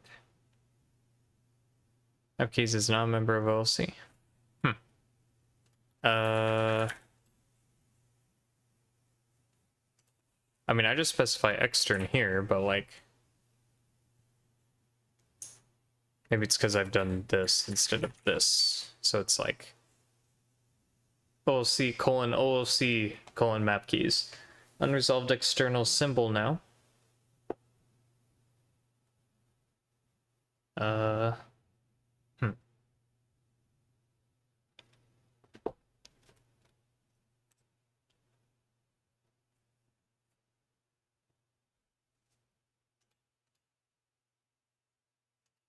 Because I would say this is definitely in the LLC namespace. At least it should be.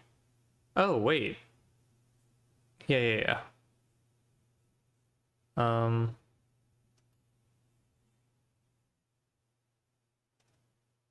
I'm just messing around at this point. Like, this... So, basically, the conclusion of this is it has internal linkage, right?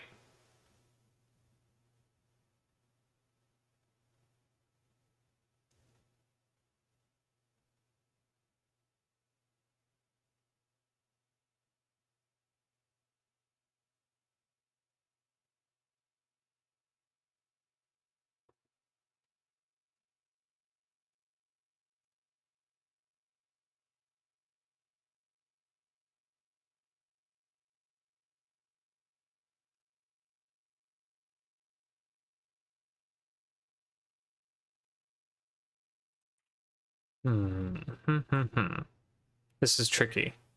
So doing this makes it be considered a global out here. So why isn't this allowed elsewhere? I guess it's because I would be defining it multiple times. So this usually goes in a source file, right? And then we extern it. So should we just do that then? We should extern it like this, and then define it down there in the Pixel Game Engine implementation. Oops.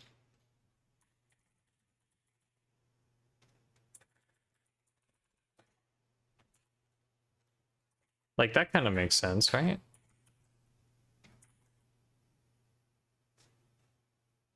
Okay, so now it builds. Now the question is, does it reveal the keys? Fuck. It doesn't. Okay. But why? But why?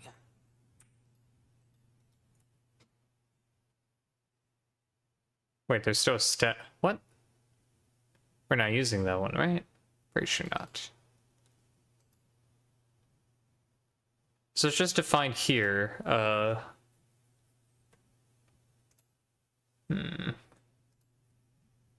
In other words, at least we know why it's happening, right? When this is defined here, it's only visible in here. When this is defined in here, we can see it.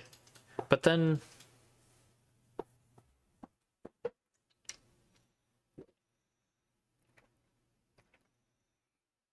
So the key map that's for this class is no longer accessible or usable compared to the key map in this class. Is that what we're thinking now? It's weird, right?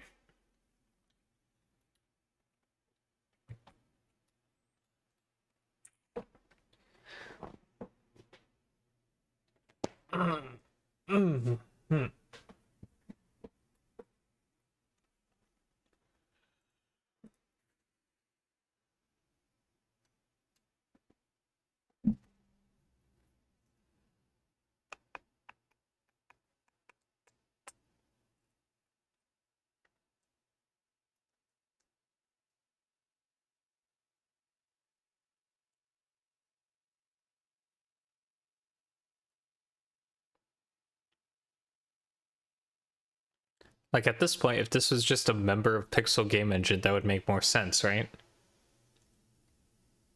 Like, that would make it actually work. So, if I were to move this... Now, hold on. That begs the question, does this now work for the web build? I didn't even think about that. I'm pretty sure the web build currently works.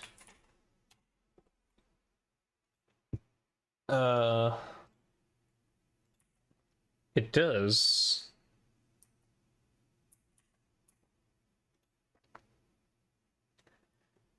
But that's because mscripton doesn't use keymap, does it?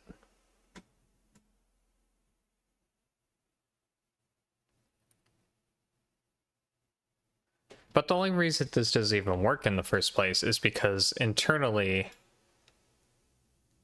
map keys exist, but we can't access it directly. And I guess get key map doesn't return what it's supposed to. Like, is that really what it boils down to? So has this function just never worked?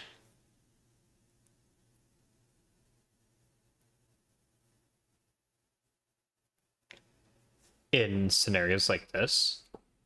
I guess that would be the next question, right? Does get key map just not work in that scenario? I guess it's time to find out. So to figure that out, we just have to print out the key map at this point. We could do that pretty easily, I believe. Let's do...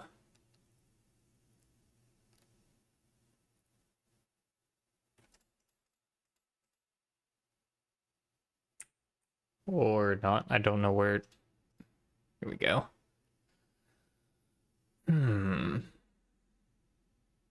It would be inside here, actually. When we create the reverse key map, or here.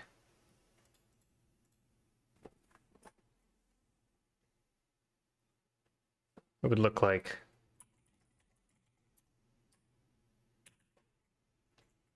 Key... Well, let's do this.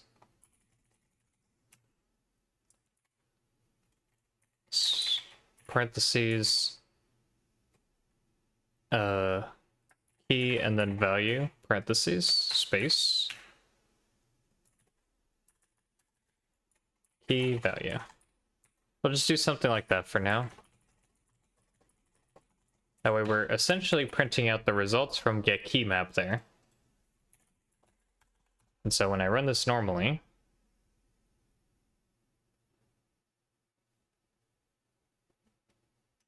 obviously we get them all now because we kind of figured out what the problem was.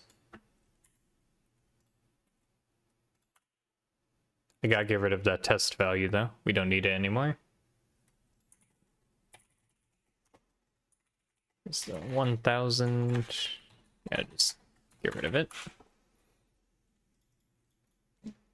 And then we can do the other scenario where instead of including it in PGE, or instead of including calling OLC PGE application, the define in there, we instead do it in here, and then it will be dumb. Wait, there are two of these. Hello? Oh, that's the example. We don't have that in our project. So do that instead, and get rid of this one. When we do that, we get this, right?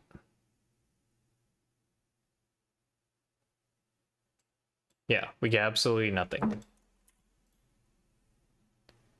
Let's see what it looks like in Emscripten.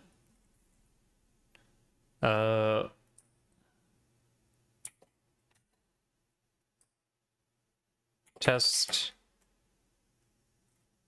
output of key map in Emscripten. So, let me detached. Why am I detached right now? I shouldn't be. Hello?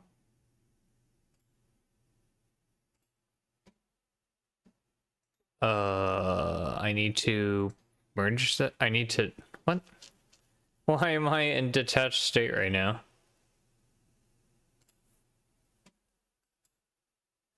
Create new branch. Okay. Output test.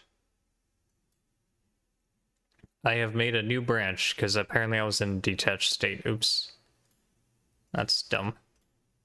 Anyway, recently in Sigland, I've been working on my Git instance a little bit to make it so it could use runners. So if I refresh right now and we go to output test, we actually are currently compiling or building this for Emscripten. So every time I push to this repository, it starts this job this runner on my system that will create a Docker container containing Ubuntu, and then it will set up an mscripton, set up CMake, check out the repository, generate the CMake configuration, and then go ahead and build the project for mscripton. This is great because what it allows me to do is when I finish building, I will end up having a web port of my application available online. For graphical applications, this is very convenient, obviously. This makes it really easy. So we do have an error out of line definition of get key differs from that in the declaration.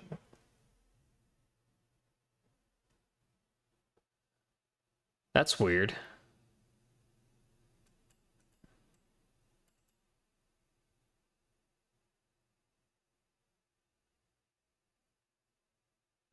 Hotkeys.cpp versus hotkeys.h.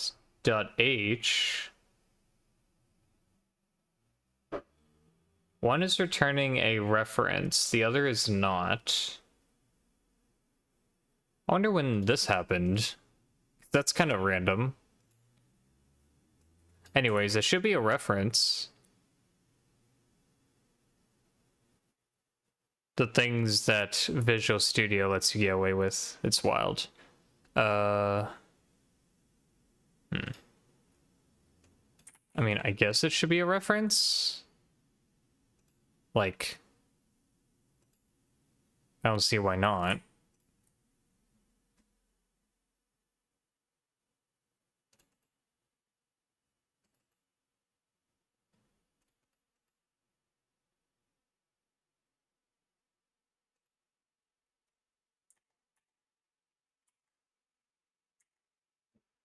Anyways, that should be the fix for that.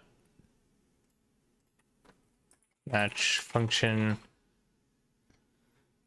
declaration to definition reference. Missing reference. Okay. I'm surprised that's just now come up. I'm not sure why it took this long for that to come up.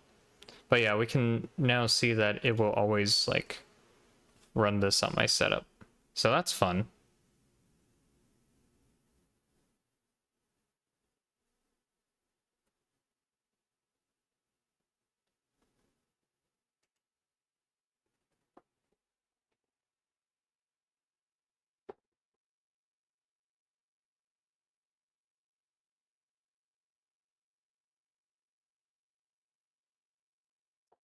What I would like to do, and probably would help, is to make a Docker container that contains both mscripton and CMake, like a Ubuntu build or system with mscripton and CMake already included in it, and then it would just start from this step instead of this step, which would save like 30 seconds. That would be the really smart thing to do. Maybe I'll look into generating my own Docker container. That could be fun.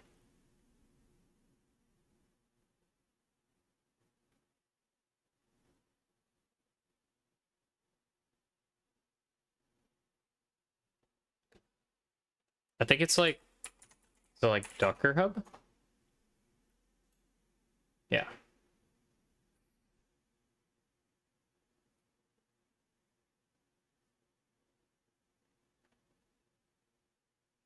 Like if I could find, maybe there is already one with like mscripton.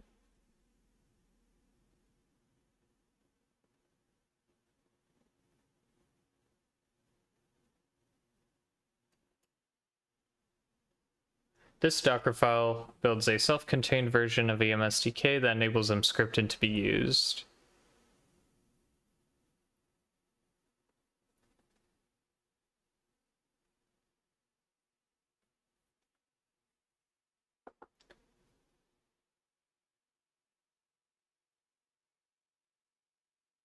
Like it just needs to have both mscripton and CMake together. Can I find something like that? Cross-platform open source makes, well, I mean, CMake. Like, I wonder if there's an easy, there should be an easy way to, like, find something that has multiple things going on it, right? With it. I kind of wish that would be the case, like, something with both, but I'm not entirely certain. Can I add to this? Can I make my own? I assume I can. Storing, managing, sharing Docker images by integrating seamlessly with tools and productive, blah, blah, blah. Okay. Quick start. Can I make one? Is there limits? Pull rate limit. Okay. Good to know.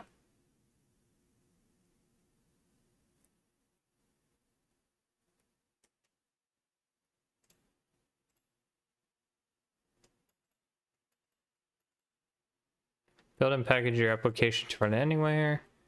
Docker build implements a client-server architecture where client build access client build cases. What?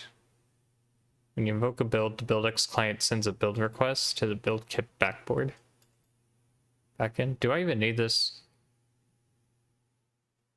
I don't think so.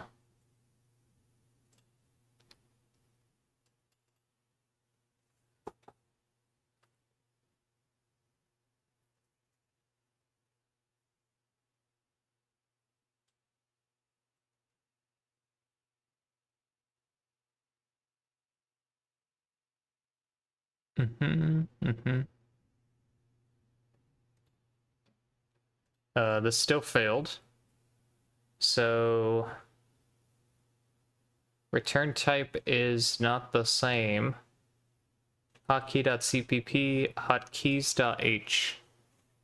Oh. Oh. God damn it. I was editing an old file. Or I was until I deleted the... Oh my god, hold on. Hold the phone.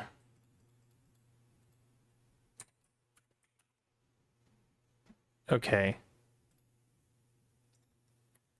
There are now 2 of these in my folder, I think, because I hit save, and so now I believe I have both a hotkeys.cpp and a hotkey.cpp in the same... Yeah. That's so stupid. I'm just going to get rid of this one. And then I'm going to add the other one in.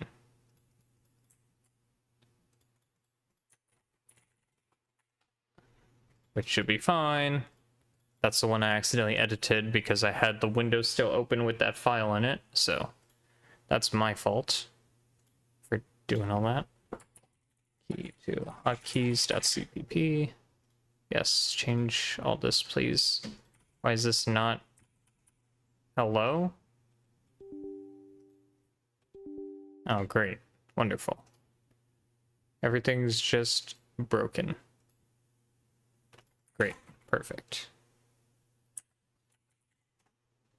Thanks, Visual Studio. You're great.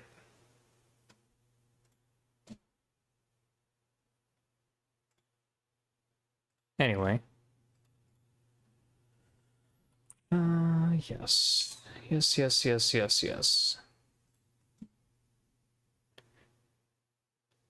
Anyways, maybe we could get to the whole point of this and actually outputting what currently remains. Because I want to see if the key map is actually set up right for Mscripton.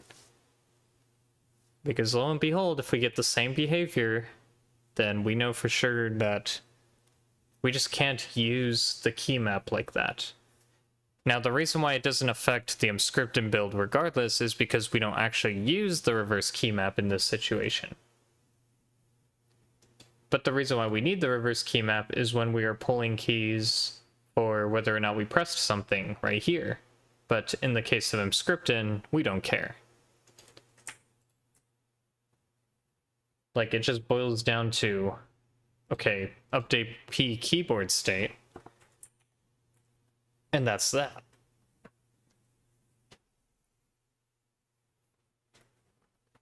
And as far as I'm concerned, keyboard state gets updated in some event anyways, where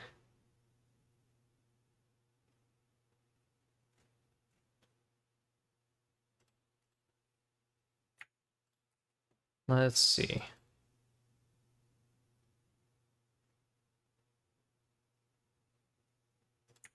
Like, does this actually affect anything? P key new state? Maybe it does, yeah, because that determines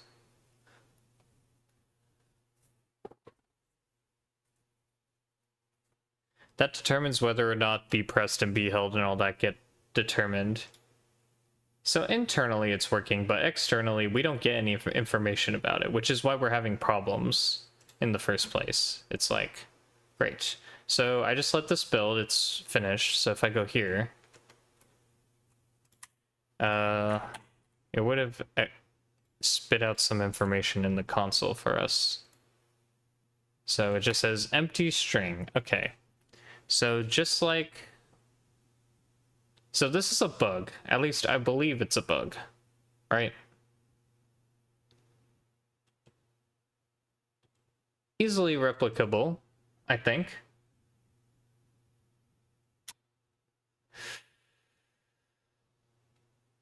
Right, and then it's easily fixable by doing this.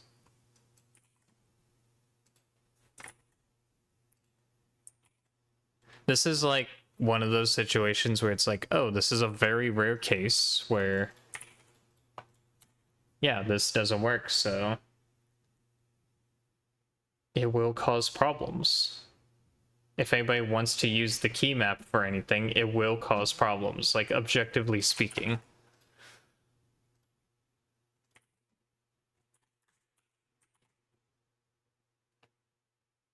But it is a feature or a function of the PGE, so I think not having access to that is a problem. So at least we know what causes it and how to go about it now, right? Key map works by defining, we'll see, PG application in same compile unit as the class declaration, where it might actually be useful, right? Now, does that also mean it appears now in the debugger when I'm just doing my own thing? No, it doesn't, because why would it, right? What about just in here? If we just do map keys, well, it's undefined. Okay, that makes sense. But obviously at this point, get key map does work.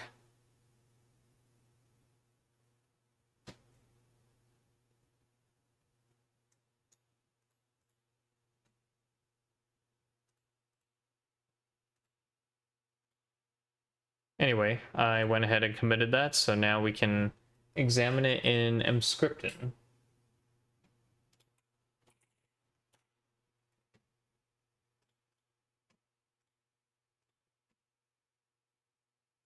And if that's good to go, we can push that to master.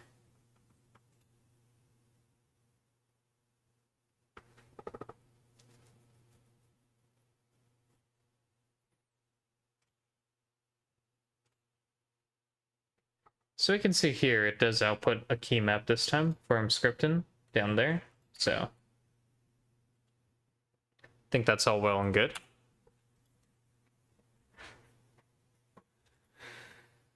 All right. Well, isn't that lovely? So now we just get to make a final post about this, I guess. Maybe with some example projects. Be right back.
Type out the problem real quick.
I'm just glad to have it resolved. What I really wanted to do, like the very first thing I wanted to do before I ran into all that, was get all the split data to start appearing. So this is the current draw function of the timer that's currently at the bottom, and I'm now going to start looking at adding split stuff. I just have a for loop here, iterating through all the splits in reverse order, and then I get to render them going upwards. So the split position is determined by, oh, I think that should be negative.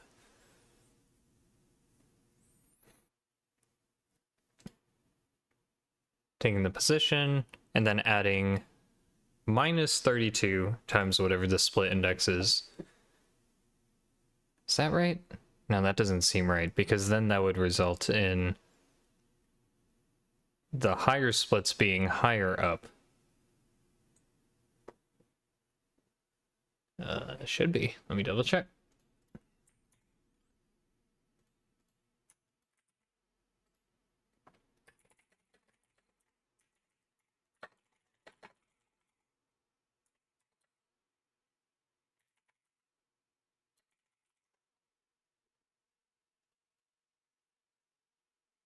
Should be. Yep. That should be it.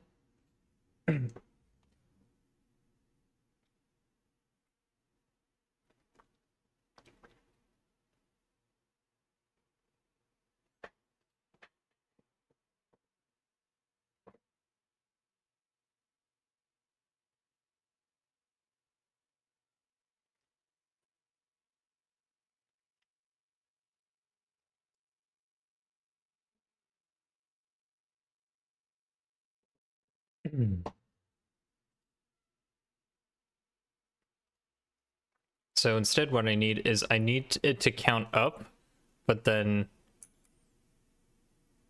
determine the draw position backwards. It's like I kind of didn't do this the way I should have. So the split index needs to be calculated after the fact.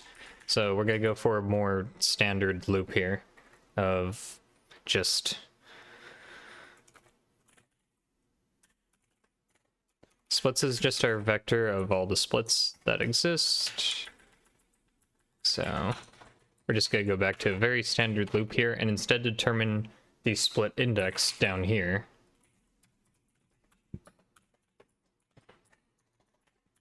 And we just count backwards. So we say splits size minus I minus 1. But the split position will start from right above the timer and go upwards. So then we can get our particular split. So we have a split object here. And from that we can grab splits, split index. Might go with at, so it actually crashes if it's out of bounds. And then we can render all of our text and whatnot from there. So I'm going to start with a rectangle to outline it. So we have split pause as the position. We'll keep the timer pane size the same. All of them should be the same size. Although it might be too big. I was thinking about that. Maybe it should be like half the size instead of -32. Well, let's just see if that works first of all. We'll just see if we're drawing rectangles now. There should be 3 sample splits in here, so I only see 2. There should be 3. Okay. It's a little odd.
Well, if this was 3, it should be 0, 1, 2. Let's just see if it goes 0, 1, 2. That would be a good idea. 0, 1, 2, 0, 1, 2. So it is indeed doing that. Oh, -32 times 0. Okay, you know what? That makes sense. If we want to use I as the offset, no, let's not do that. That'll be confusing. We'll just -32 it here as well. Or we just say I minus 1. I think -32 is more clear, because this is dealing with pixel coordinates, so that should be fine now. Get rid of that breakpoint, and we got 3 squares, rectangles. Honestly,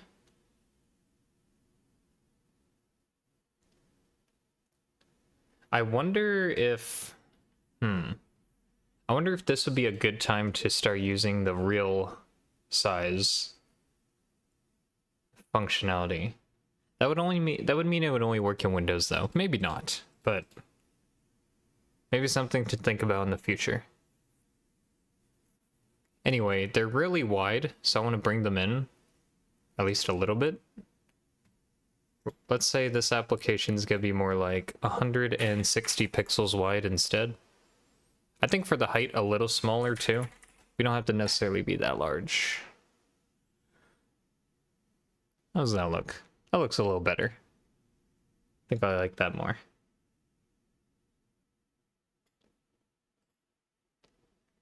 It annoys me that draw rectangle position at 0, 0 does not draw the leftmost edge. So that's kind of annoying. I might just add 1 pixel and subtract 2 pixels.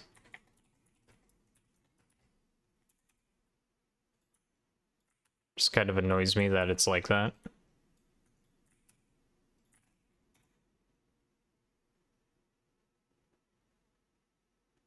Oh. Maybe it was visible. Okay, you know what? Maybe it was, and I was just being pedantic. Let me try that again. Maybe it's just it blends in with the edge, that's why. Yeah, it probably just blends in with the window decoration, so you really cannot... No, it actually is just gone. Like, look at that, it's just gone. It's like I have to add like 0.5 or something, which is even stranger to me. Like, that's just weird. Why is that a thing? You gotta wonder. You can see now it's slightly over more, and the right side's cut off. It's like, however large this line is,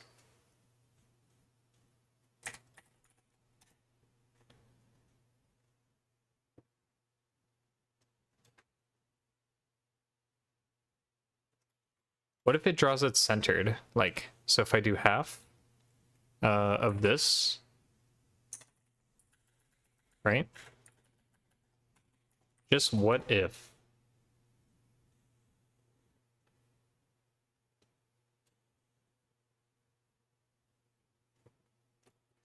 Zero puts it too far, but 1 puts it... I don't know.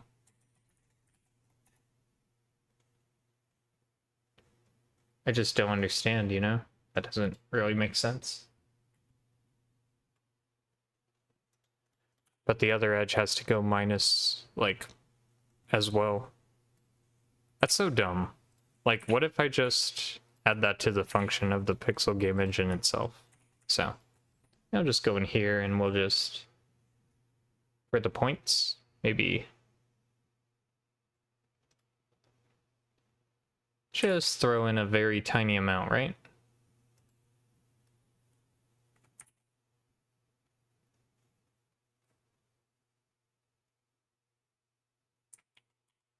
Or maybe I just throw in the pause somewhere else. Let me see.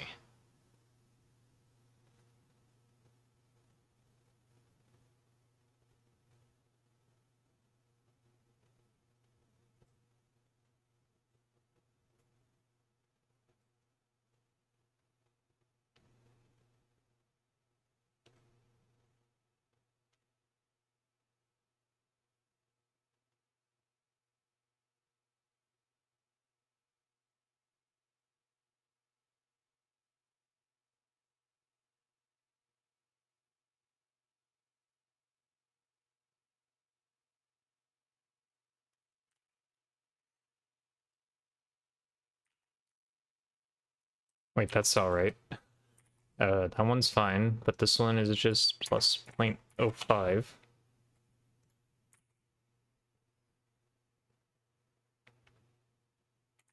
I want to say for this, we go minus 0.05.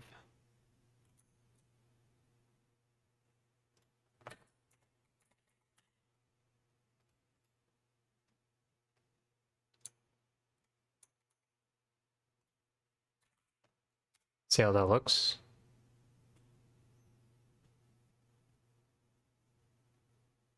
I just want it to make sense. Yes, much better. Much, much better. Like, if I specify 0, 0, I expect it to actually be out by a little bit. And if I specify the size to be the entire width, I expect it to be a little less than the width. So, like, this is perfect. Might do the same with the width and height. Maybe. Maybe. Because it kind of makes sense to at this point.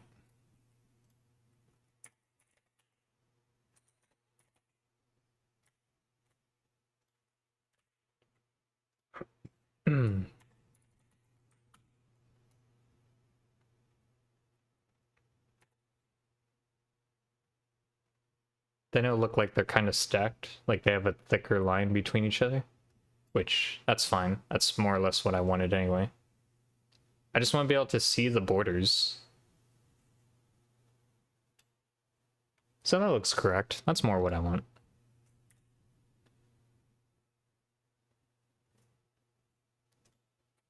I would like a very small dark gradient for all these, so we'll go ahead and throw one in.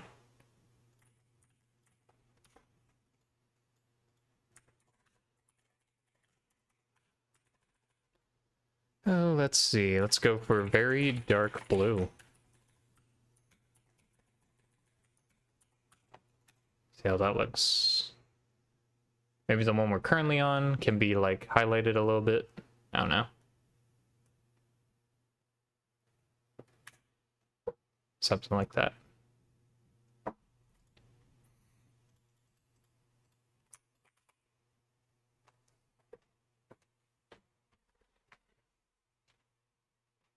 So it can have a default split color.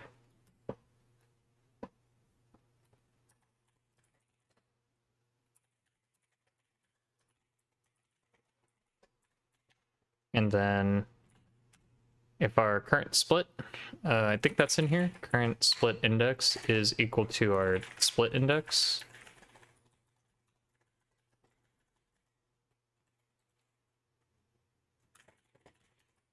Then we know we're gonna use a highlighted color instead. So let's go for like green. I think that would be a nice color to use. Split color.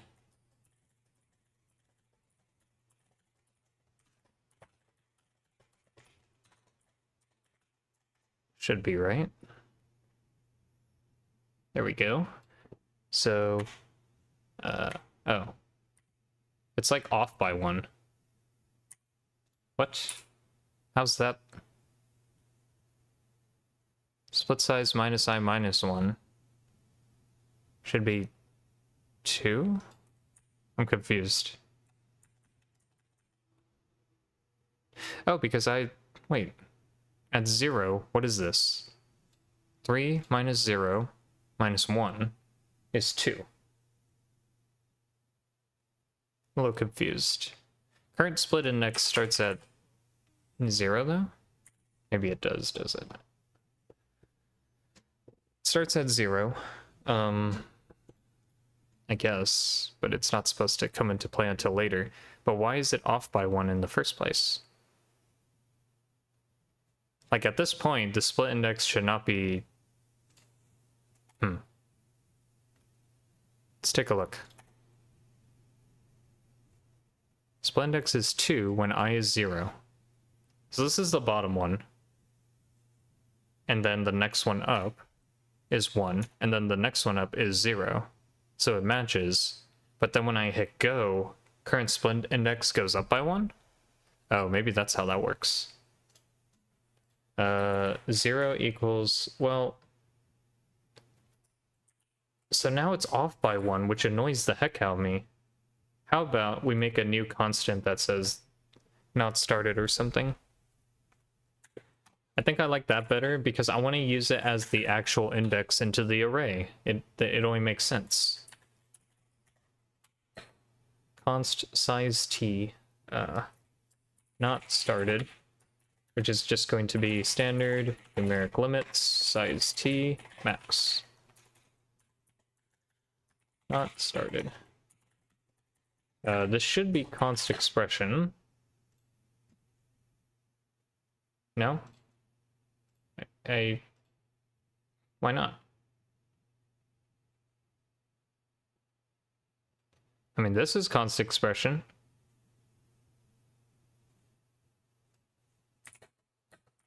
Fine. You win the... Oh wait, this isn't a function. I'm an idiot. Okay. Anyway. I deleted that. Thank you. Anyway, current split index will be not started, which is calculated to be this.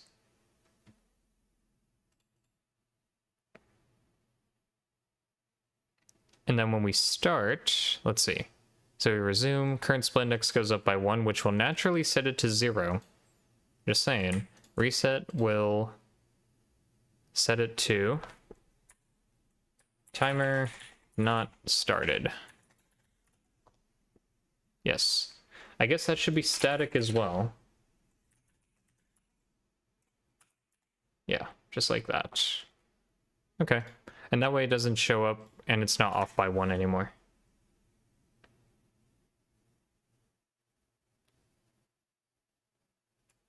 So start, boom, boom, boom. Right? Oh, it should be done by this point though. I guess now my old code for splitting is wrong because I have it like +1. So once it's greater than splits.size, we call a reset on it, and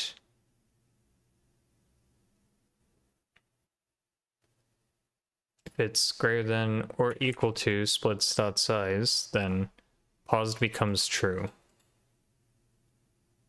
Okay, so that fixes that code. We need to change this as well. Oops, because that's the coloring. So when it's equal to splits.size, we're done.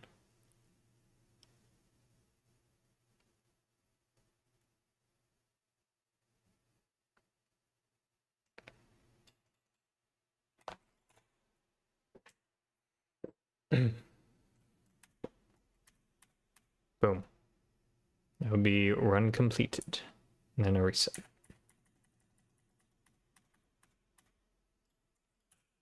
All right, let's go ahead and commit that for now. Oh, let's get back to master branch first of all. Let's not stage that. Back to master. We're going to bring the changes to master. Before we commit this, yeah, we're gonna keep current.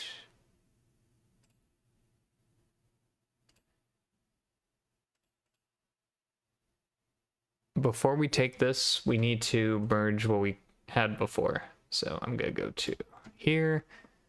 I need to go to output test. I need to merge that into master. Merge.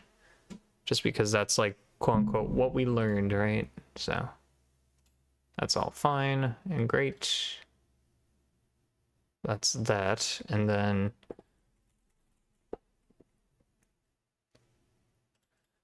this is update timer and splits to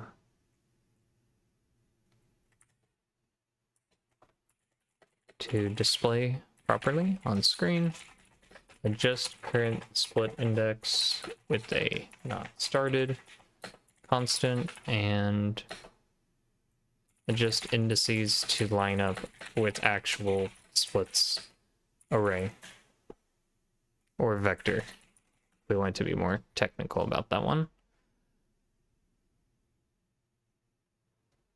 Okay, so it should be good.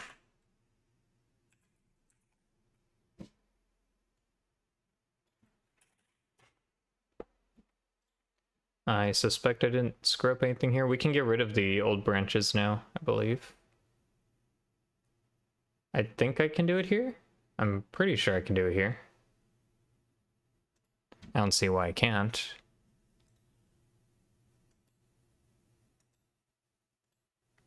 Even the remote side, I should be able to do it. And output test, because we are done with those. And we can get rid of that. I just don't want to be left with any other branches, so keep things clean and not messy. Cool. I'm scripting happy. Maybe we should take some time to look at this Docker image thing. Create and use custom Docker image. Let's take a look. All Docker files start from a base image. A base is the image that your image extends. Create a base image, create a minimal base image,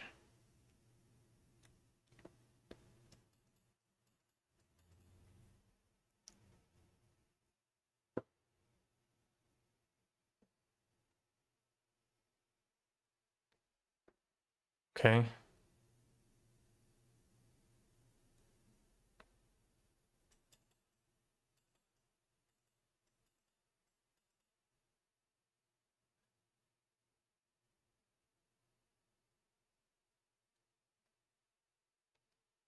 But how do I actually use it then? I think what happens is once I create one, I'll have an ID for it locally and I could just reference that. I was kind of hoping I could just pull it directly, but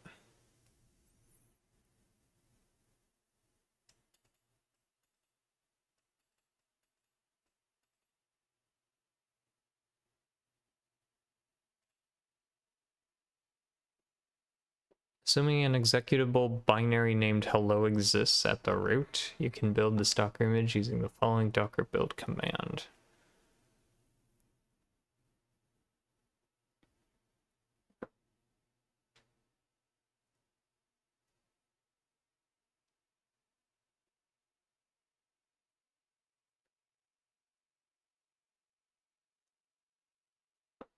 I don't think this is what I want. Build and push your first image. Share it on Docker Hub. Sign in with your Docker account, create an image repository, build the container image, push the image to Docker Hub. I guess this is what I'm actually looking for.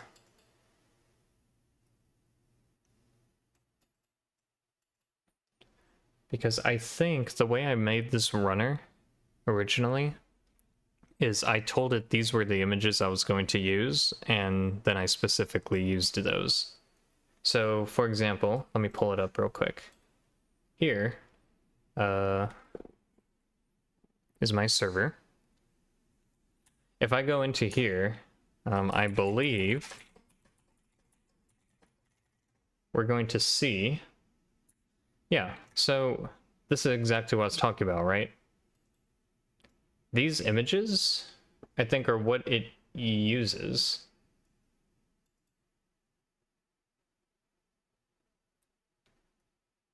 Oh, so these are the labels, and then I think I specified one specific one somewhere down here. I said use this one. Or, like, I told it in the runner, I specifically said use one of these. Let me see which one I told it to use. So if I go to workflows and I go to the YAML file, we can see here, this is what I told it to use. So basically, it then pulled it from Docker right here. So if I were to make my own image and then I specified use that one, then yeah, that will be it.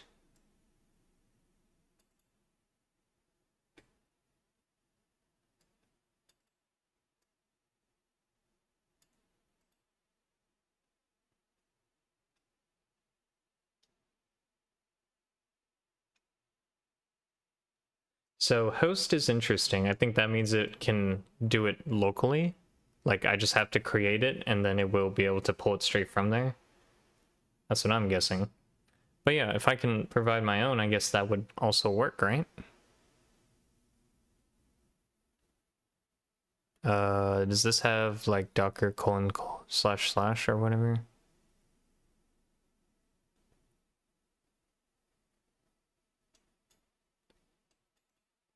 Like, what is this? I guess is my question, right? Like, can I go to it?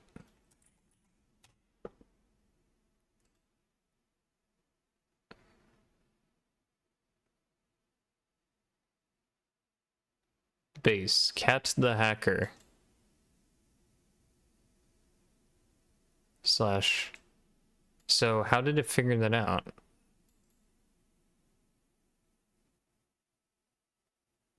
How does it know? What do I enter?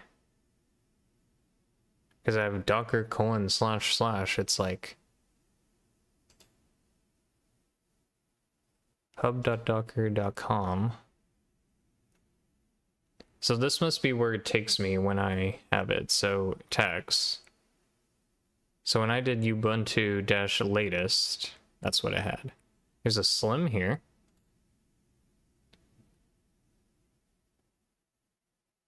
Yeah. But essentially, yeah, I would make my own image and then that would be that, right?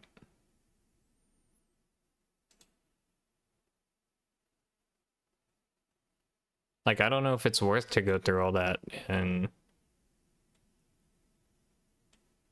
make something like this. It would just be convenient if it already had what I needed, you know? That's mostly what I want to say. But it's kind of annoying to get it all set up.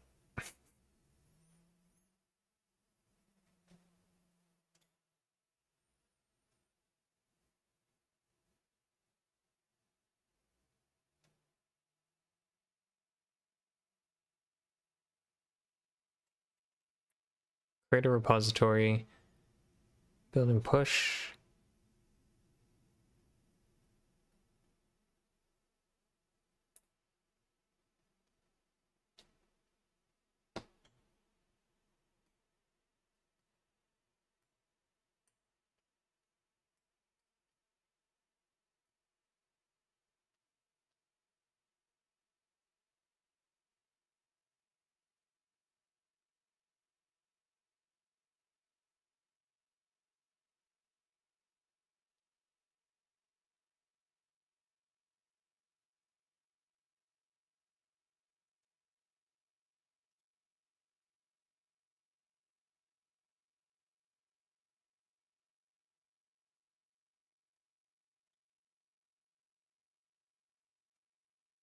Okay, well,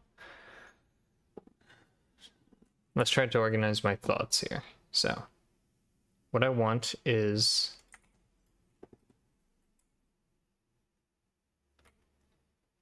well, it's pretty simple, right? Start with some very basic Ubuntu image. So it could be, well, let's see. That's not what I wanted.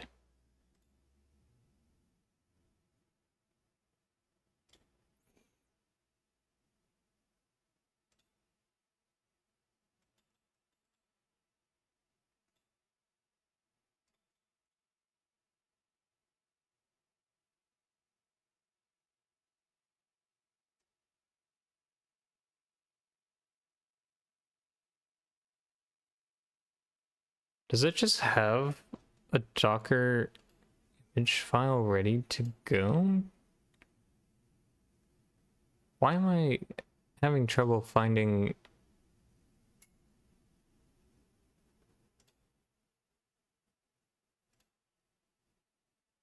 That's not what I want.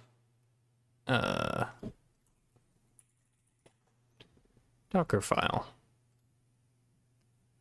Okay. I think that's what we're looking for. Right?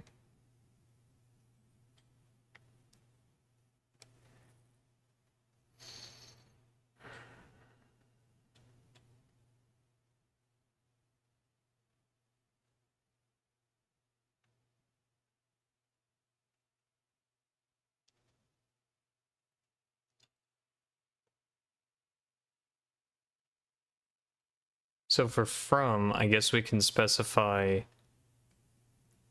anything. Like, we could start from Ubuntu Slim or something, right? That would make sense.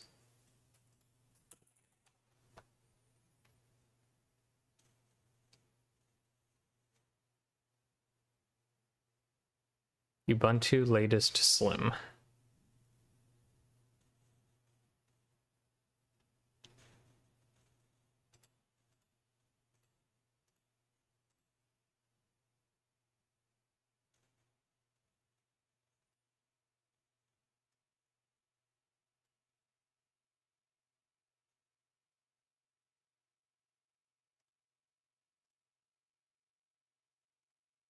We...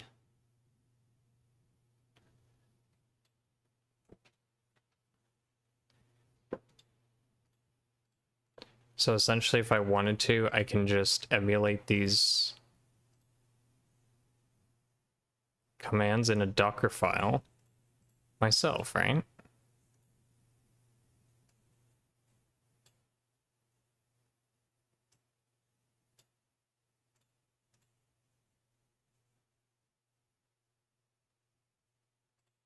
That doesn't look right though. Like, where does it come from? Oh, there we go. Docker pull. I guess that would give it to me. And then what? We go from there. Let's try that.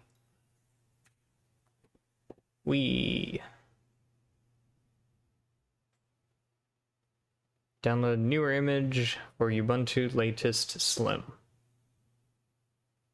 Okay, now I have it.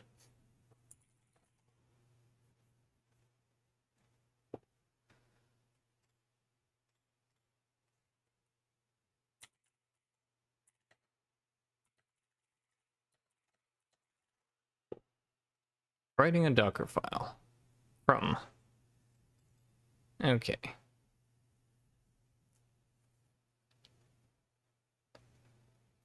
From specifies the base image that the build will extend. So I guess I'm just going to write the Docker file in here for now, and then we'll go from there. So this is going to be from Ubuntu-latest-slim. I assume that's what's coming from. Either that or I specify something else, but that's it for now. Specifies the working directory where the files will be copied and commands will be executed. Do I care that much? I don't think so.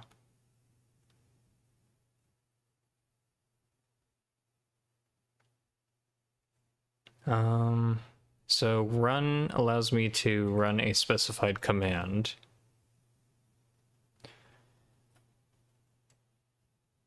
I needed to just grab, like, I'm afraid I'm gonna have to write all the commands myself. I guess that's the annoying part, right? But once I have it set up, I guess we're good.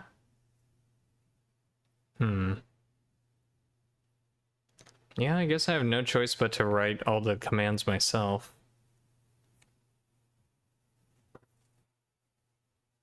That's kind of annoying. But I guess I would have to at this point.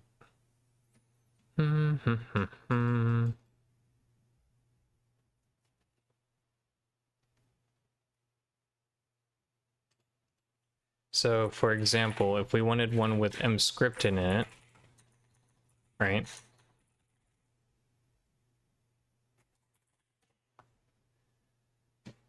Wait, can't we just apt-get this? I didn't even think about that.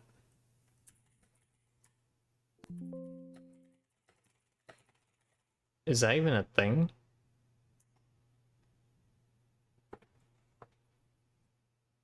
That might be all we have to do.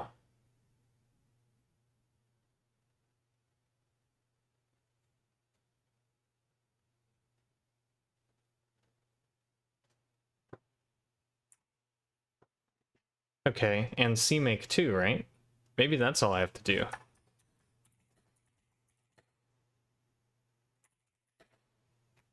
I think we have to do non-interactive though.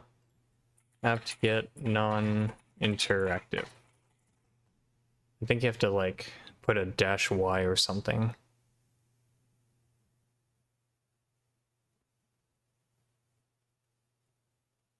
Non-interactive. What?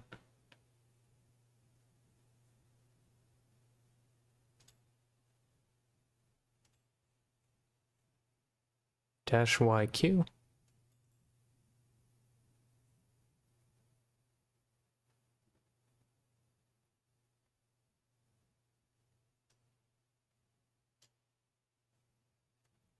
We apparently need a variable. This instruction sets an environment variable a running container will use. I wonder if it's better to just run execute that itself versus, you know, that might be the way, but -yq, maybe I should look that up real quick. Apt-get. Y is yes, assume yes, and then Q is quiet.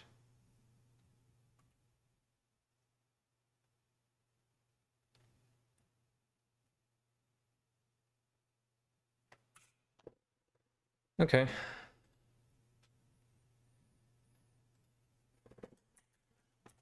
So that would be the command we're going for, and we would just do mscriptin followed by cmake, and I think that's it.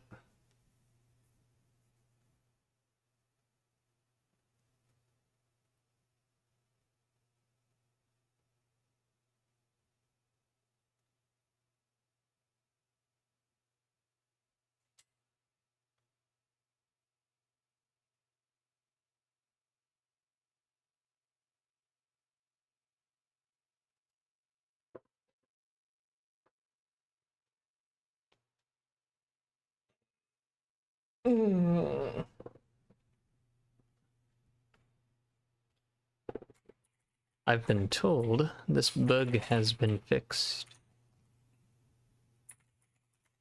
Let me take a look real quick. Oh, that's not what I want.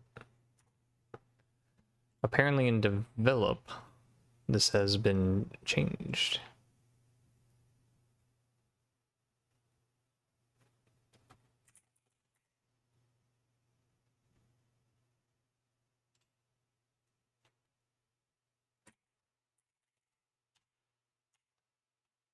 There it is.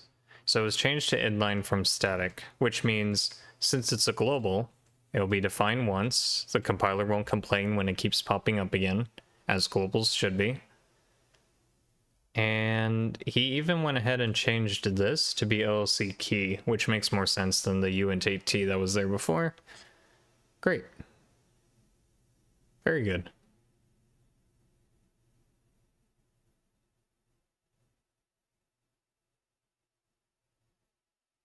This is kind of interesting to see, though.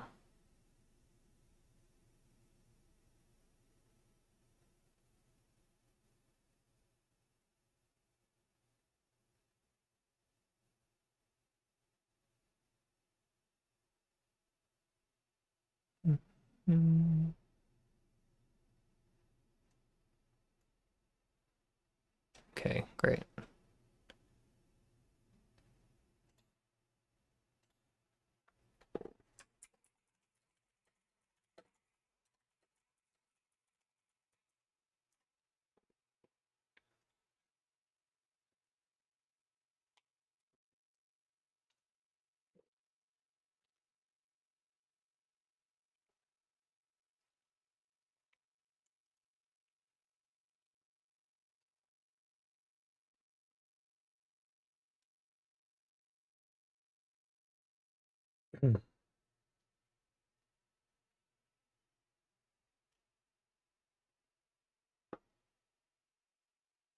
So if I just wanted a nice local fix of it myself that doesn't involve anything silly, all I really have to do is go to here, or not here,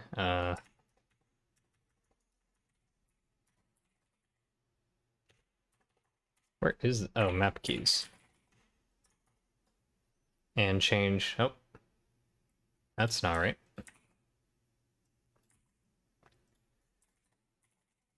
To inline, and that resolves that. Although there's no problem with me doing this in, wait, what is this? Am I in an old version now? What? Hello? It's like I've regressed. Why did I regress?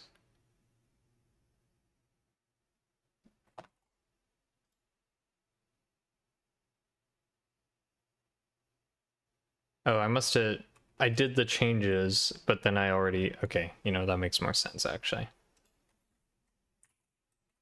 But yes, this definitely makes more sense.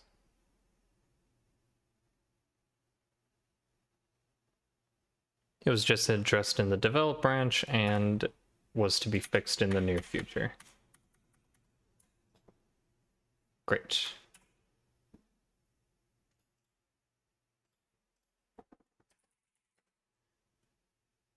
Change map keys to be inline instead of static. Plain and simple. Very simple.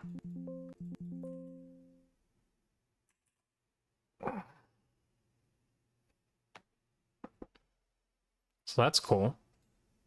Back to Docker. I mean, if this is the Docker file, I think I just build it now, right? I think that's all I really have to do.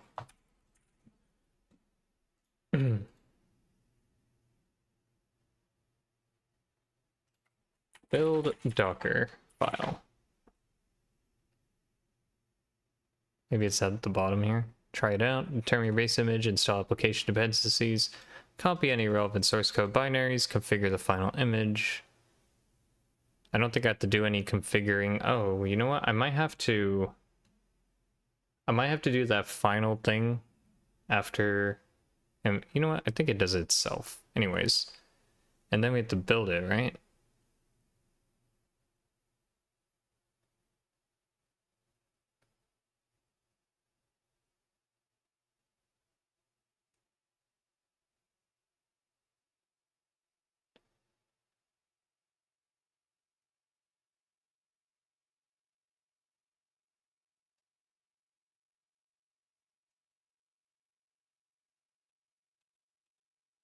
How do I build it? Build. Building images. Most often images are built using a Docker file. The most basic Docker build command might look like the following. To the build context, at this location the builder will find the Docker file and other referenced files. Let's go... Let me just make a directory here. Call it... Well, let me just make it Docker, actually.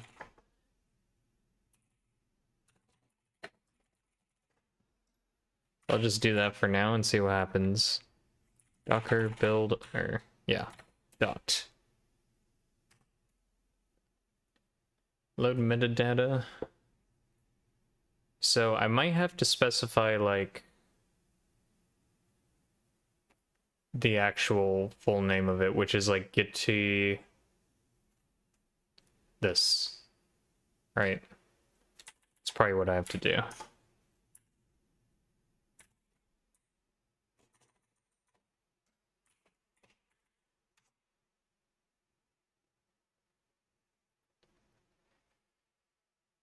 Did not complete successfully. Unable to locate package mscriptin. So where does that even come from then? So it must be some apt source that I have that this won't have, which that's annoying, but let's see if maybe we can pull it from somewhere. That'd be cool. Let's see if it mentions anything. Linux. Apparently we need Python, but I think if we get mscriptin, we probably get this as well. Like that's the thing, like if there was like an mscriptin package just with all this stuff, that'd be great. Unofficial packages.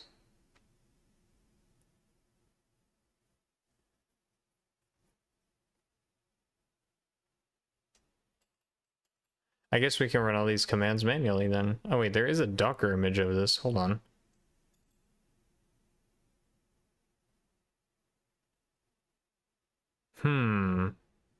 I did not think about that. Well, you might just end up using that then. I didn't think about that. I thought I needed to do mscriptin and cmake by itself, but I think it just comes with because they are both, it depends on it. So I might just need to do... I didn't even think about that. Sometimes the solution is simpler than it seems. Mscriptin Docker image.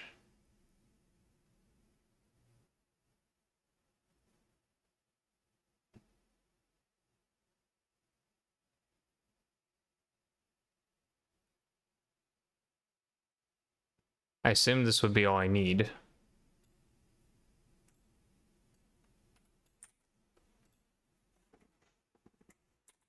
Maybe I'll just try that then and see what happens. So let's go back to the runner and let's just specify it, right? Mscriptin. I assume I still have to type this part out. Like, I don't understand where this comes from. There's no... Well, I guess there was like a Docker pull, but yeah, I don't know where this... Where does this even come from? It does have tags, latest. Maybe I should just do latest. Anyways, mscriptin, emsdk, latest. So we'll just do something like that, and then in theory... Oh, I think I have to redo this, though. I have to, like, create a new runner with these settings. Which is fine. I might have to hide the screen for a minute, though, because it has, like, secret keys for setting this up, so probably have to do that now. Yup. So I will do that real quick. You guys can stare at this for a second. I'll let you know when I'm done. So I need to do that. Do a...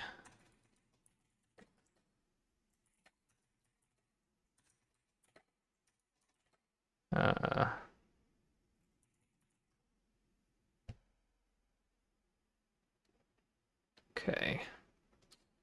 Yes. We do that. Runner is already registered. Overwrite. To instance. Runner token. So yeah, the token is supposed to be private. That way other people can't register runners on my system. Okay, so that should have been done. Let me clear this so you guys can't see it, and we should be good. Okay, so basically all I did here was I just went ahead and registered a new runner with those settings. So what I should be able to do now is if I edit the build file, but I specify to use a different container, like the mscriptin container, it will attempt to use it. So I want to see if that will help. Now, by doing that, I don't think I need all this now. It might even just break, honestly. Hope it's complaining. I think. No matching online runner. Well, that's not good, right? Because I literally added mscriptin here. At least that should have done that. Unless it just didn't work. Yeah, it's just waiting. No matching online runner. I did edit the right YAML file for this. Unless this doesn't work. Which I'm pretty sure this does. EMSDK.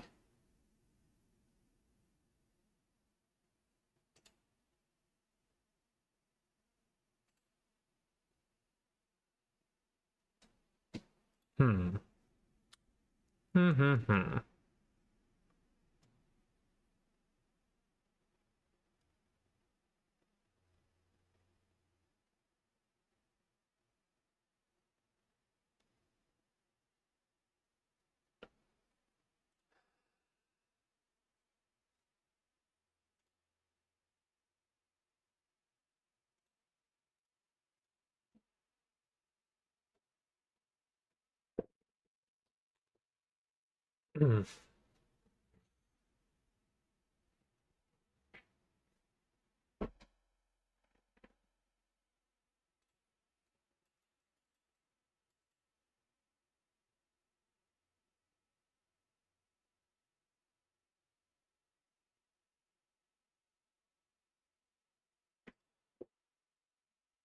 I mean, it should be using the new runner.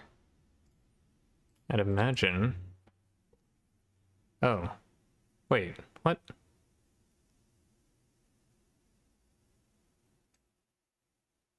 It's appeared down here. Like, there's one of the labels. Mscriptin. Is it just not... Do I have to like... Oh, you know what? I have to restart the... That's right, I have to restart the ACT runner. I forgot to do that. System... That's what I forgot to do. Restart act runner. There we go. Now it's picked it up. Perfect. So I don't like this stuff is redundant because these runner jobs no longer require them scripting. So I don't. Oh, good God. I guess that's like a holy moly. I mean, I didn't look at the image, but it's a pretty large image. I guess that makes sense because it has more stuff. Like, that's why the setup and scripting part takes a while, right? Because it's just such a huge image normally. So, I guess that makes sense. But now it's redundantly doing this as well, so which is pointless. I guess this part taking 30 seconds instead of this taking 30 seconds is... like, either way it works. I guess this gets cached though once I have it. Like, it has to do this one time, right?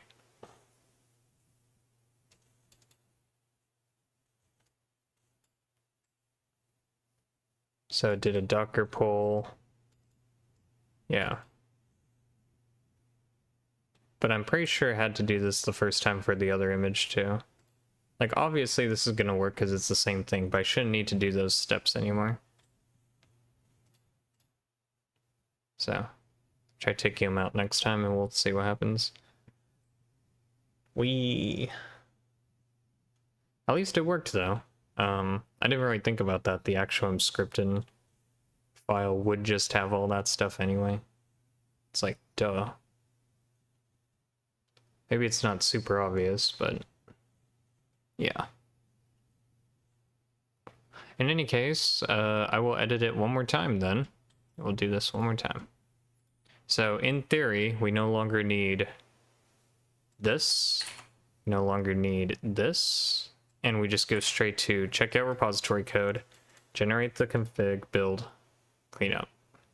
Done. So let's go ahead and try that one. So we can see this time, boom, we already had the image, so you didn't have to download it again.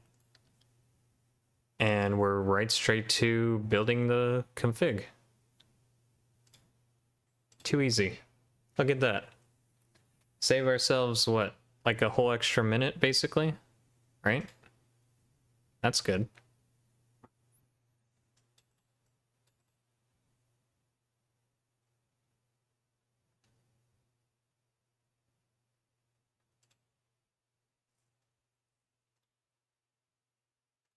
Oh, does this one doesn't come with the ports though? Is that a problem? I don't know if that's a problem. So now we're down to what, like 40 something seconds? From a minute and 20-ish? So what, we're saving roughly 30 seconds now? That's about what I expected, right? So yeah, that makes sense. I guess I didn't realize how long this step actually took. I wonder if we could probably add some options that say don't get this stuff unless we need it, you know? Because I think it's just coming with it.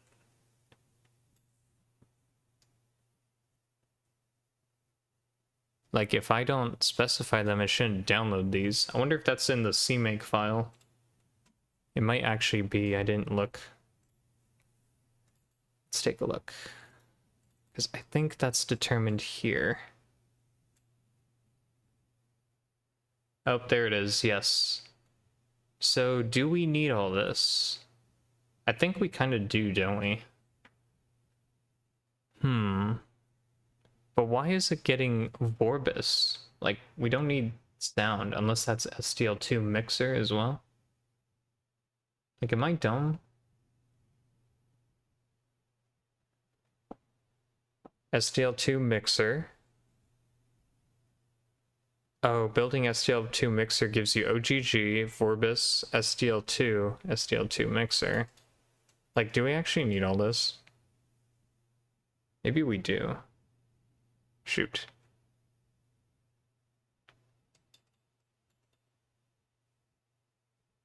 I almost want to try it without and see what happens. Like, why would we need it? Is I guess the next question.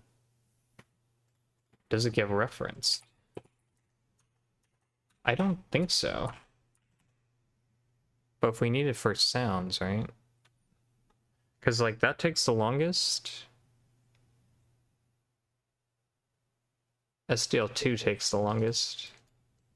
I just don't know why we need it. Okay, I'm just gonna remove it for now. I want to see what happens. I genuinely am curious. In before breaks.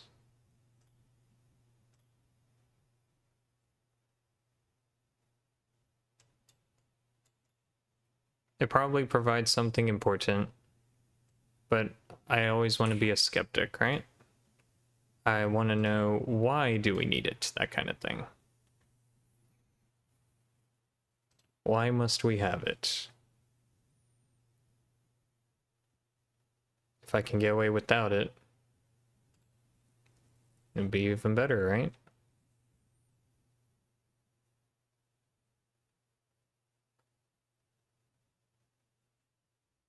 I mean, it's built. Does it work? Definitely works. So why do we need it? Because that took 24 seconds to build.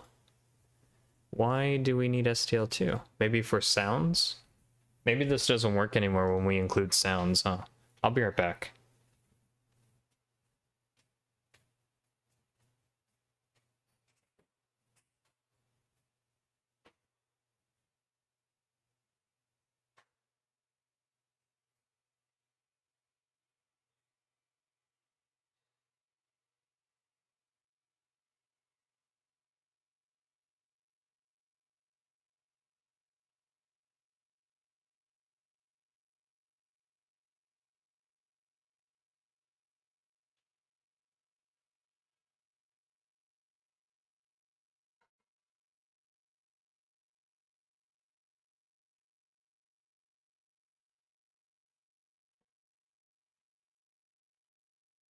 I almost want to say we just don't include sounds in this project, but I want to test. I want to know, right? I'm gonna go download mini audio.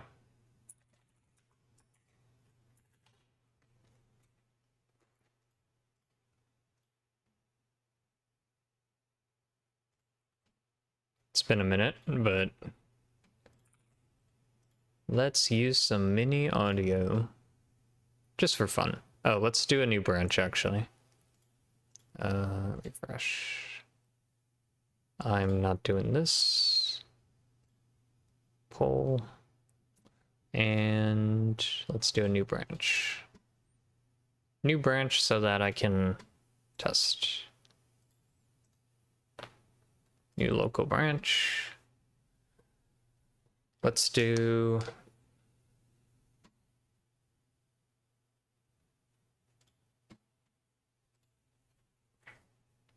audio test. So we're gonna need a sound to play. We can make one really quick. Where is my audio thing?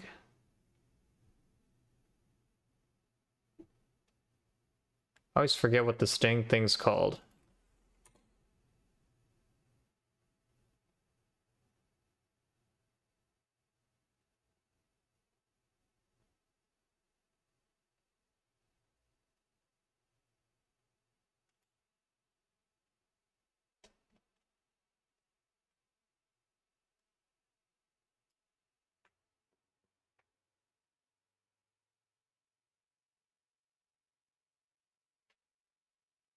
What is it called?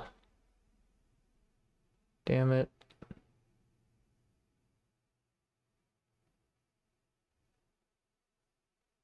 Chip tone, that's what it's called.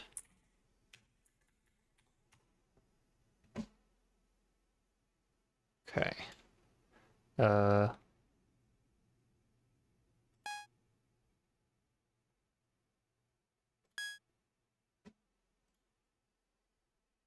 let's do one of those. Play.wav.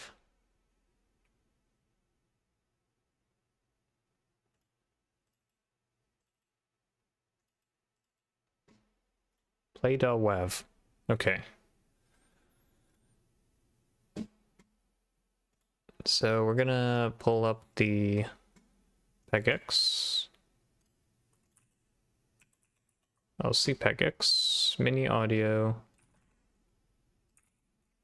header file. Paste that into here.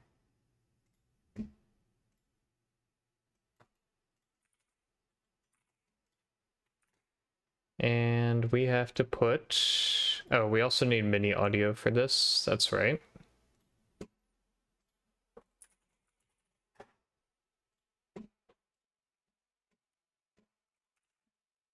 Can't forget that.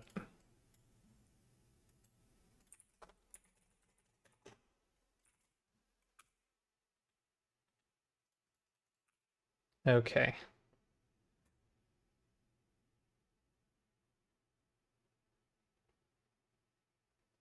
And then we specify this.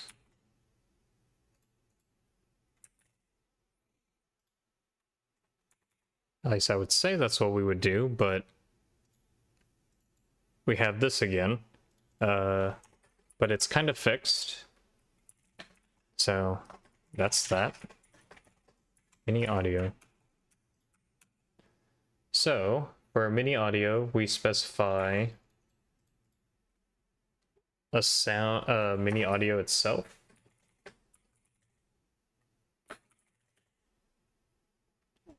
And then I think from there, we just play stuff from it. So on user update, let's go in here. This needs to be public.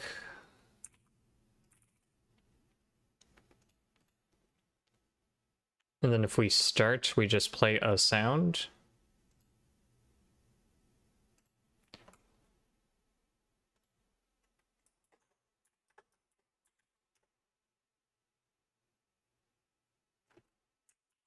I kind of want it to be in resume, but that would mean I'd have to give it access to the audio engine.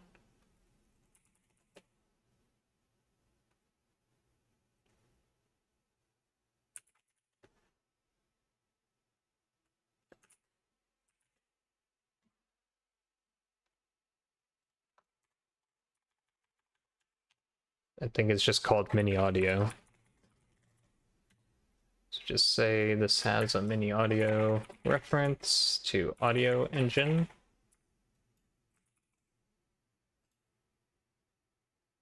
Mini audio is ambiguous, really? How? I don't know how it would be ambiguous, but okay. Audio engine.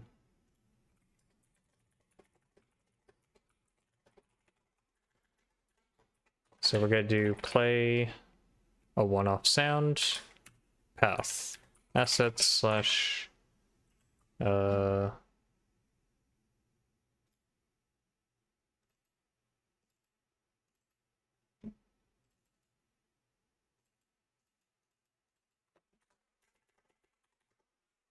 play.wav.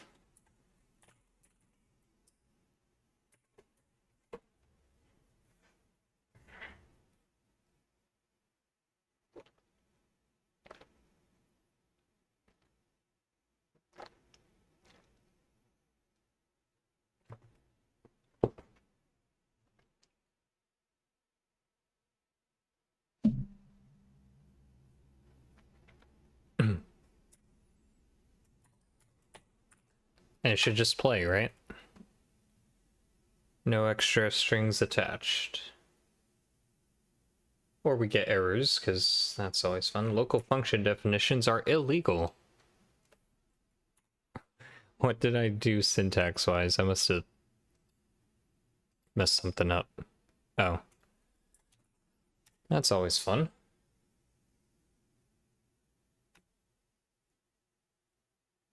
Okay.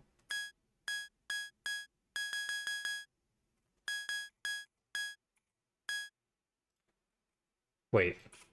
Why does... Wait, resume it advances. That's not right. So this is me pressing resume, so it's supposed to let me pause and then resume on the same split. So instead of having two resume functions, I guess I need to... Like, resume shouldn't advance the split. That needs to be separated into another function. So we're gonna make a new function called advance split. And I'm just gonna move things into there.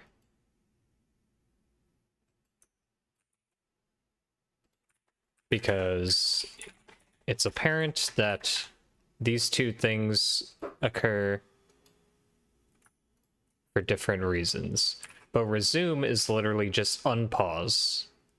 I'll even say advanced split should be the only time this thing plays. So maybe this doesn't go here.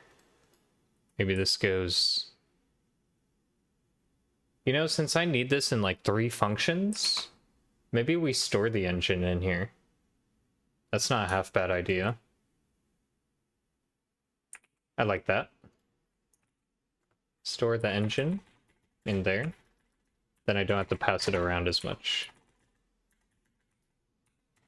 I like that idea better.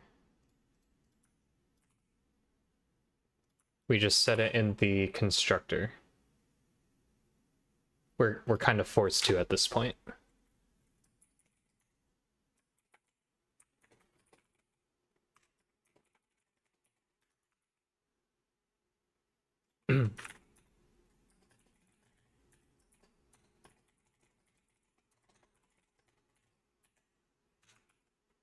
Like so. Which means we do have to adjust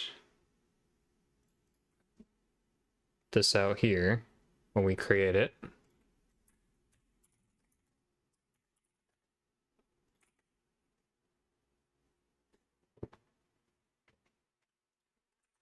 And these are no longer required.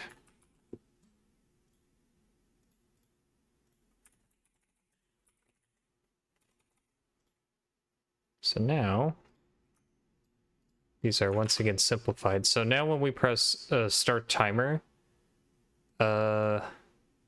we always advance the split and we call resume at the same time. Does that mean advance split assumes that we're calling resume anyway? I think so. So maybe that goes in there, and then we just call advance split. Because if we were paused, we should unpause naturally when we advance a split. So I think that makes sense.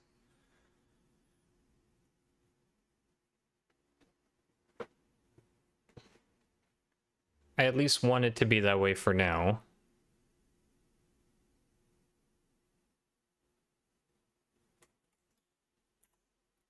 Think we got everything?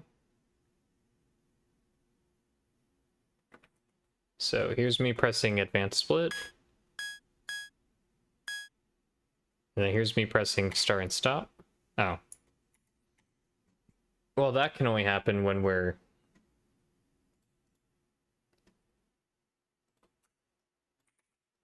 not already done.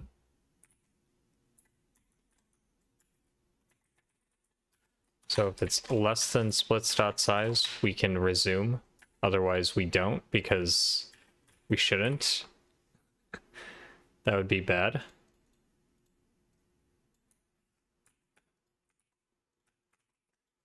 Okay.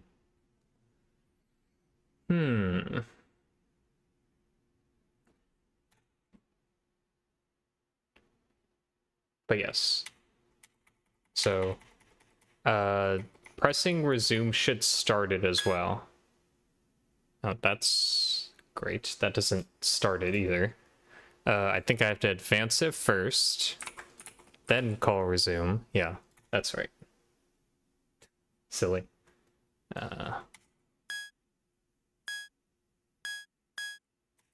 So I can't resume.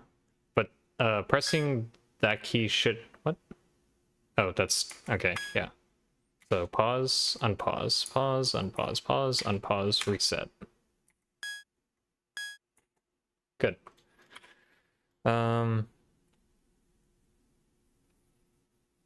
So if we hit resume, but we haven't, so we should do it like this. We need some more helper functions. Things like run started. So we definitely need one of those. I feel like is paused should be const.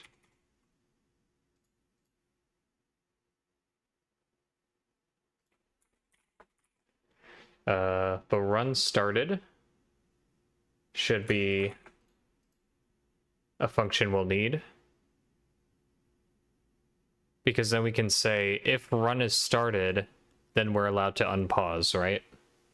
That only makes sense. So this will be a very useful function. In addition, maybe a run finished function would be good too. Run complete. Or run finished. I like started and finished because they kind of go hand in hand with each other.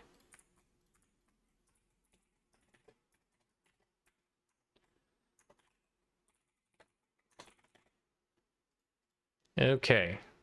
So a run has started if our current splint index is not equal to timer not started and not run finished. If the run has finished, the current split index might not necessarily be this. So the run has to have not finished, and the current split index has to be not a timer not started value. A run has finished if the current split index is greater than or equal to the splits.size value. But a run cannot be finished if the current split index is equal to timer not started. So the run had to have been started. I guess the definition of started is it has to have not finished, and it has to have begun at some point in the past, I guess is the way to put it. So this should say if run has started, then we can unpause. That makes sense. When we advance a split,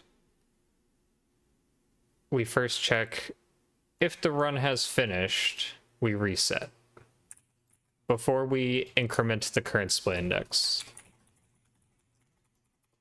And then we say, now that we're done with this, if the run has finished after, the run has finished before, this is a reset. If the run has finished after, we pause the timer. Okay.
I think I covered most of my things. Okay, right here. So this is if the run has finished. And put that. This is if the run has started. I think. Yes, I'm pretty sure. That's what we're looking for. Yellow, yeah. Run has started. This is if the run's paused. So we have is paused here.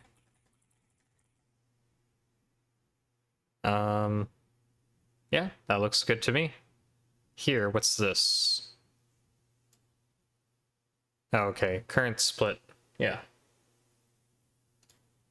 I'll just leave that like that for now. Let's take a look.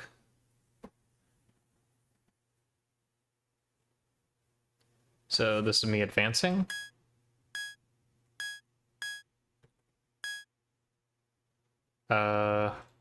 When we advance, if we press it again at the end, we reset. And then we break. Oh, we have to return from this function also. We just say return from the function. Because we don't want to return early because we let reset handle everything.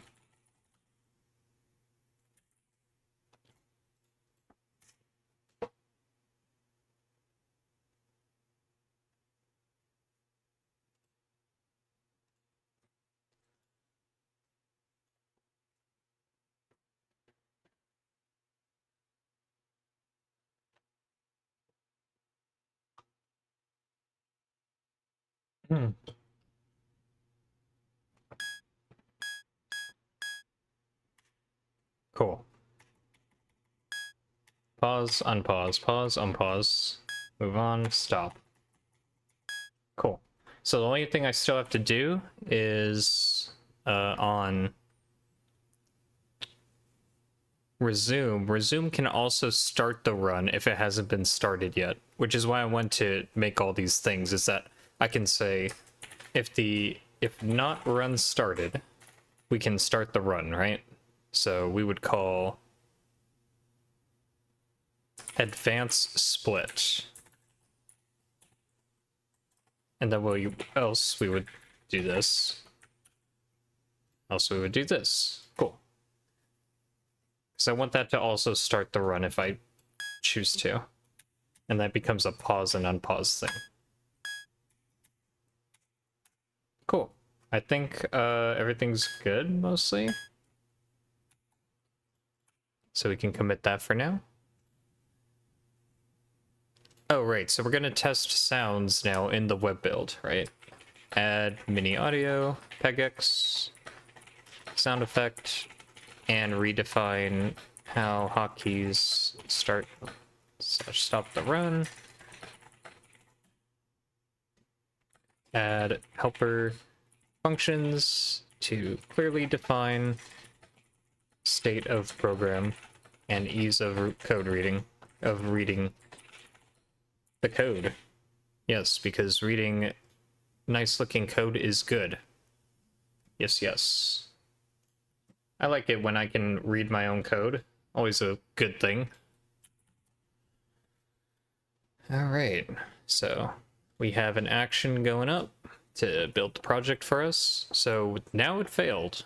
Forward declaration of class cannot have a nested name specifier? Really? Why not? That's a strange one. Is this like a recent thing? You can't do it. It's a hole in the C++ language. You'll have to unnest at least one of the nested classes. What do you mean?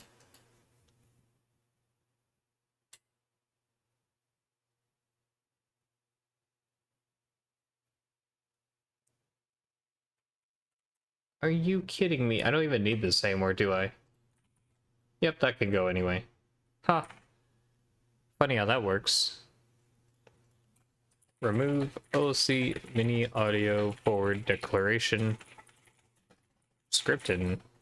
really doesn't like it.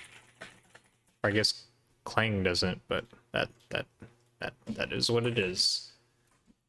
Okay, let's do it again. See if it likes it this time.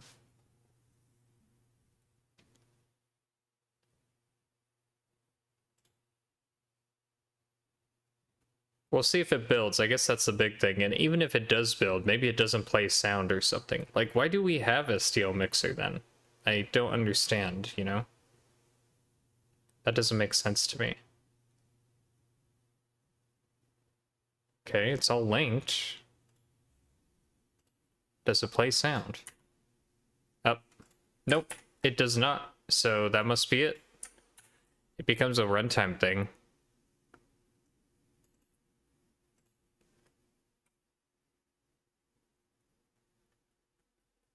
Okay, so this is where we need STO. I think that just kind of proves it, right? I figured as much. It had to come from somewhere, of course. But that's what CMakeLists is for, you know? CMakeLists lets us define what we need when we need it. So, if we want audio, we're gonna have to take the brunt of it and accept that we're gonna need that. At least I assume that's what we need. Maybe, I wonder if, like, Mini Audio tells us specifically what we need for Scripted. You know? Let's see. Let's see what it says. I don't know if that's what I want. Hold on. Like, how would I know?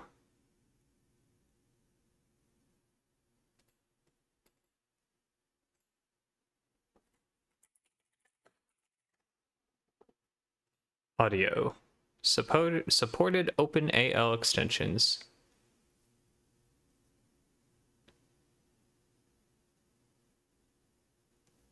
Like, is that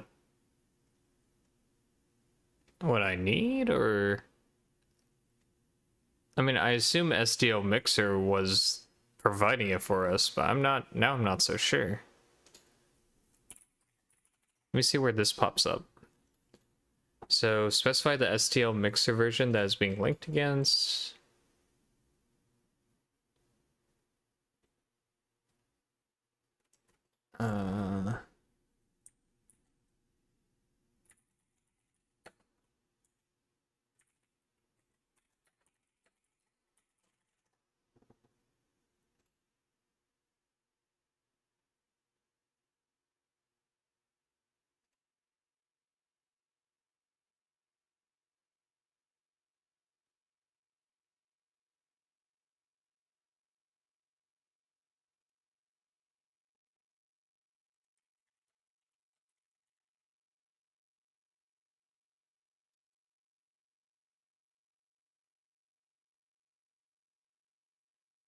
Like, should I just try this then? I guess.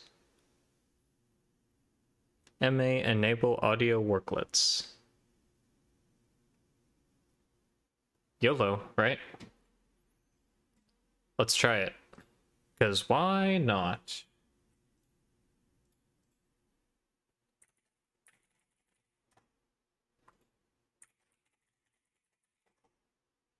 Okay.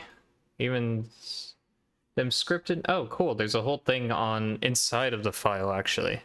Them script and build emits web audio JavaScript directly and should compile cleanly out of the box. You can enable the use of audio worklets by defining MA enable audio worklets and then compiling with the following options. An example for compiling with audio worklet support might look like this. Great. To run locally, you'll need to use emrun.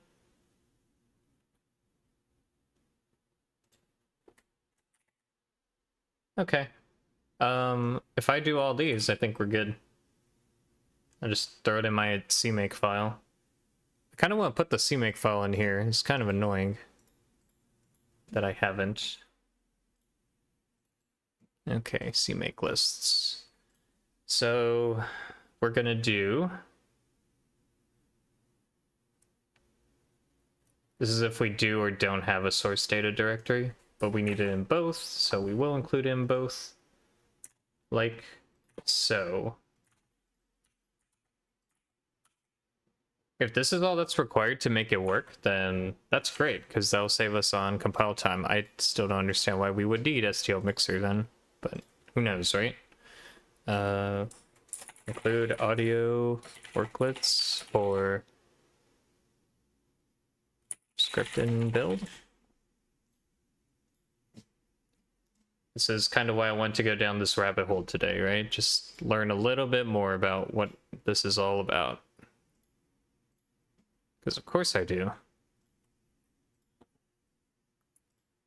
Let's see if it picks up any more on the CMake configuration time, if it needs to add anything else to it. It looks like it doesn't, which is a good thing, I guess.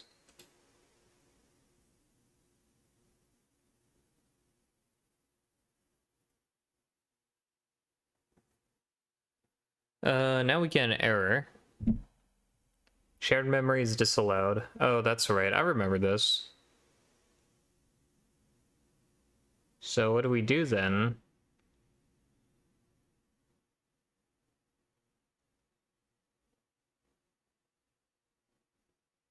It's as simple as putting it in there. Like, what are the implications of doing that? That's always what's dangerous about it, right? It's like, sure, we can do that, but then what happens after?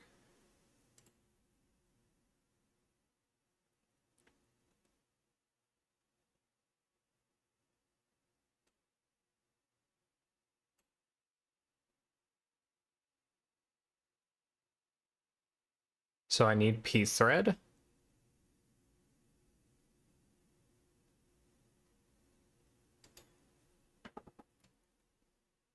I wonder if I just throw that in there.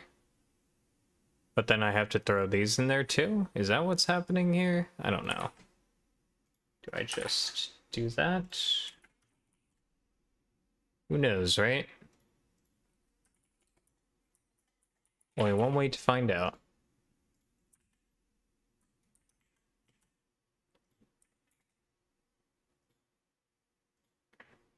Not that I really need this to work for web, but it would be nice to just have that up as like a, this is a sample of what this actually does, you know, kind of deal.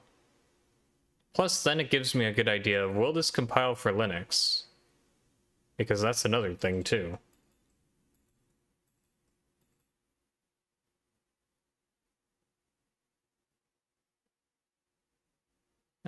Same thing? Yeah, same thing.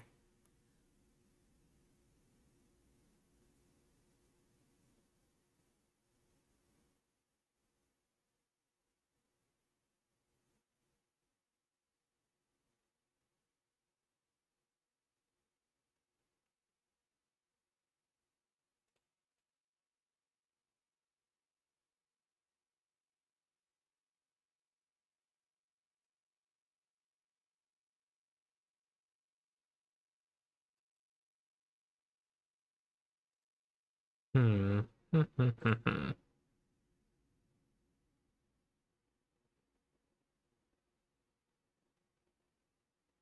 object file specified in the error message was not compatible with pthread, so blah blah blah blah.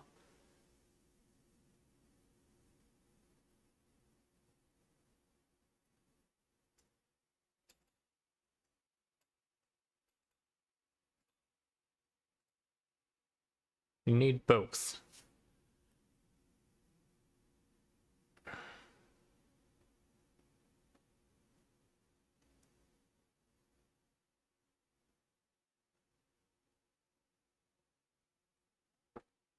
Okay. So maybe we do try one of these and see what happens.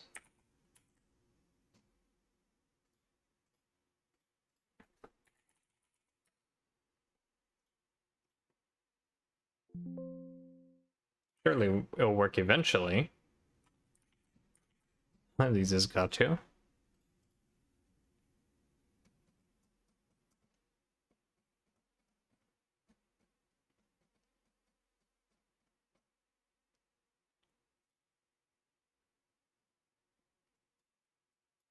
I mean, I guess it's just good to know. Even if it does take like 40 seconds to compile because it has to grab these, then sure, why not, right? Still doesn't. I wonder if I can get these ahead of time. I'm pretty sure I can. Like these ports. If I can get them earlier, that would be great. And I'm pretty sure I can. So maybe I will. Okay. Just interesting to know, right? So we're gonna go back to having SDL mixer here. I don't know if it was... if that's correct, or... let's take a look. Nope, I don't want a fork.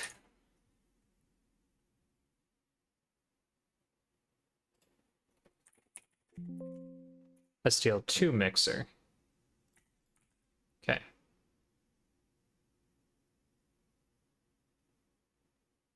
This one will probably be fine.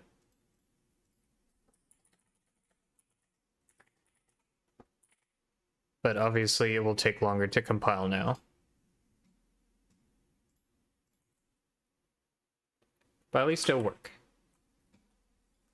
So the next step is to see if we can grab stuff ahead of time, right? Maybe what we can do is a custom Docker from there that just does that for us. Maybe that's what we have to do. Perhaps, right? But how would we get it to do that?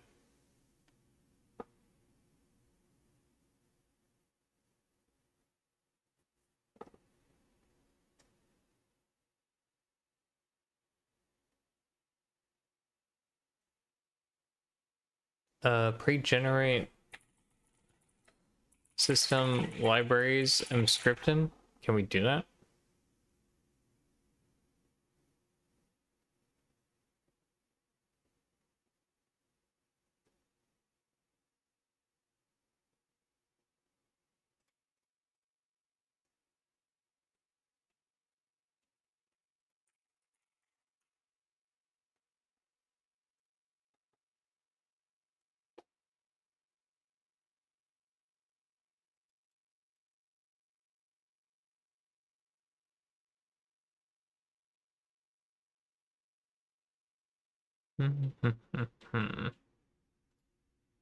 Should have built? Yeah.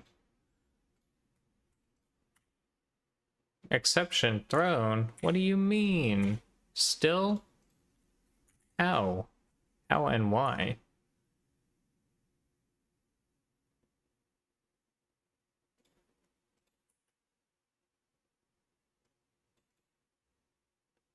Uh... It's actually breaking before.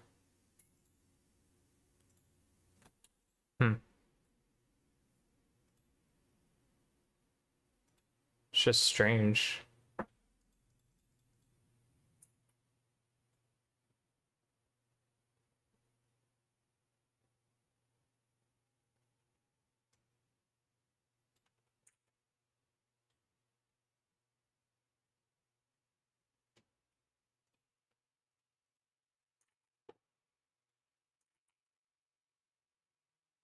See if we can figure out. It was after I added this, right?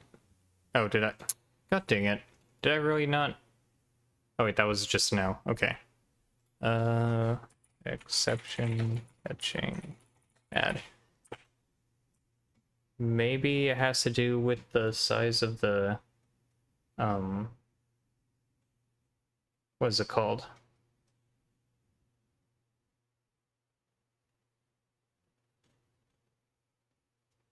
No, I don't think so. The memory size or something? I don't think that would be the problem. I would hope not. Maybe the asset just doesn't get built? Oh, that's another possibility. What if it just doesn't get packed? Wait, there's nothing in here. Oh wait, I'm dumb. Okay, play.wav. I need to look and see if the files are getting included. I guess that's an important thing, right?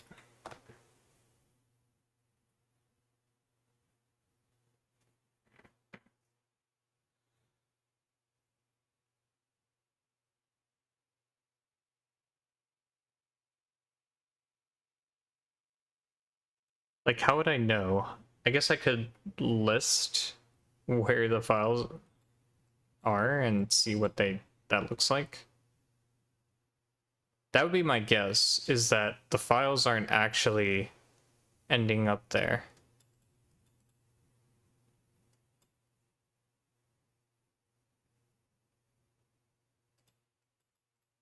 Like, I wonder if the assets directory actually gets dumped in there. I guess it's time to look. Divar files web. Divar file or server files web.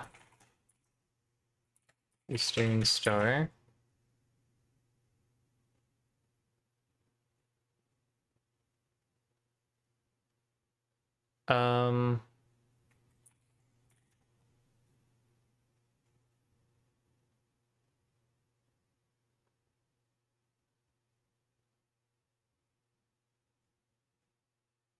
2,451,235. Does that seem right? No, there's supposed to be a data file, right? Yeah. There's no data file here. Why is there no data file? If exists and is directory, source data dir.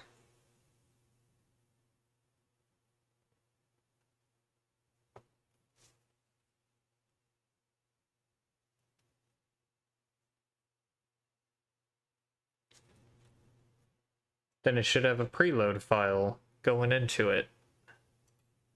Hmm.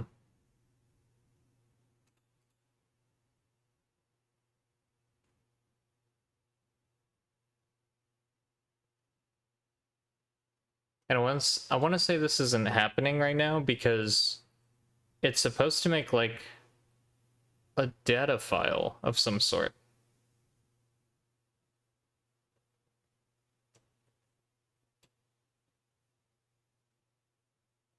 At least I think it's supposed to.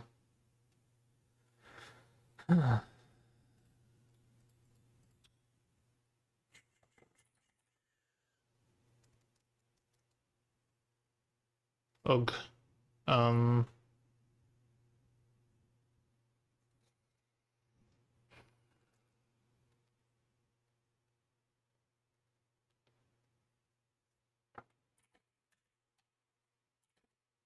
I know it does it for Adventures in Mystoria, I'm pretty sure.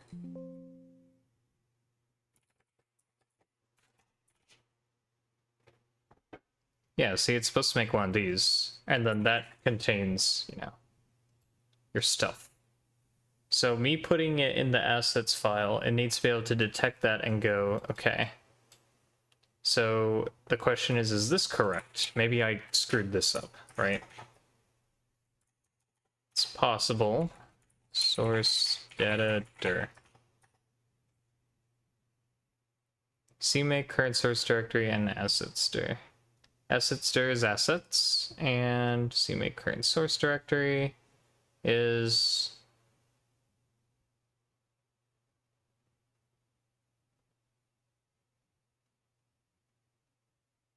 sources.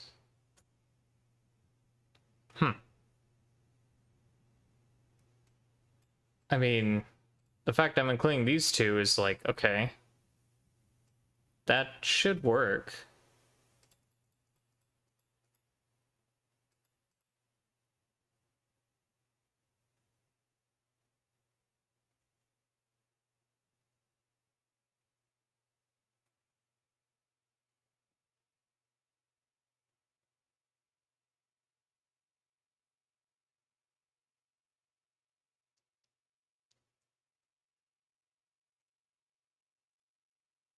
Let's see if the exception to, well, it's clear that there's no data file. So the reason why it's doing this is because there's no sound to play. So it just breaks. Yeah, so now it's telling us failed to load sound, which is what I suspected, right? So at least now it tells us directly that's what happened. So now the question becomes, why is it not exporting the data directory? Does it even have an assets folder to begin with, I guess is the next question. So I guess a good way to find that out is just by listing that directory after checking out the repository code and generating the config and all that stuff. Like, at this point, it should exist. So we can say run echo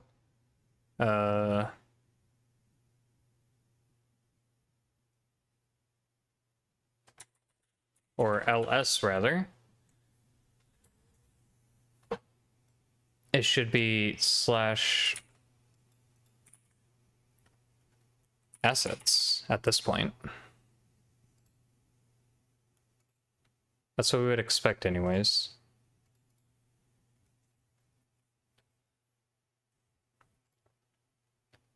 That produced nothing. Huh, interesting.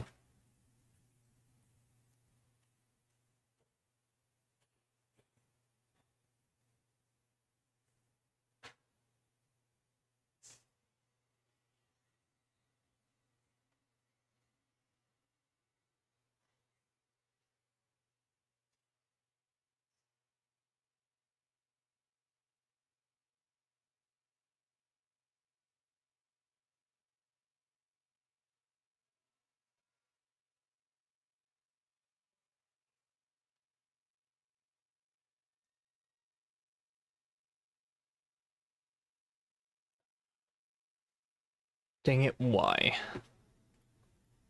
So where is it then? Dang it.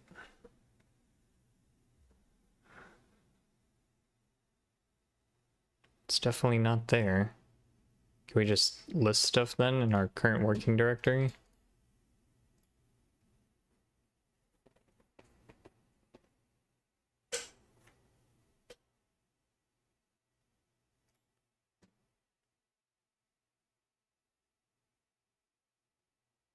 Is this even where this stuff goes? I don't think so, right?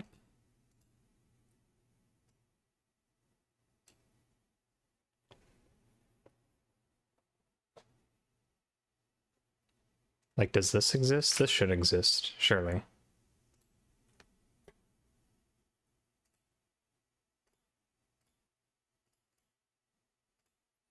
Okay, so that one exists. Oh.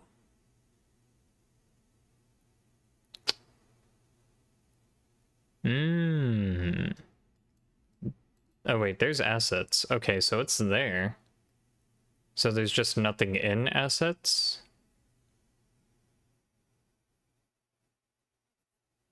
Okay. That is weird.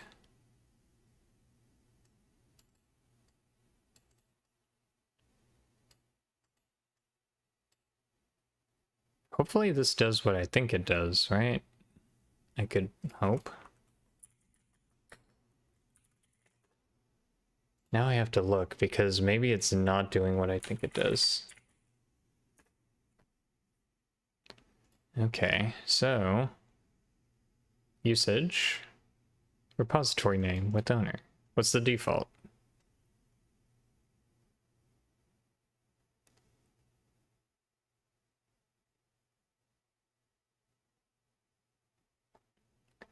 Maybe,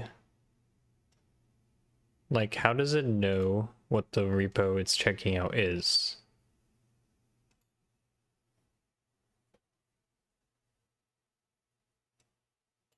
Like, really, how does it know?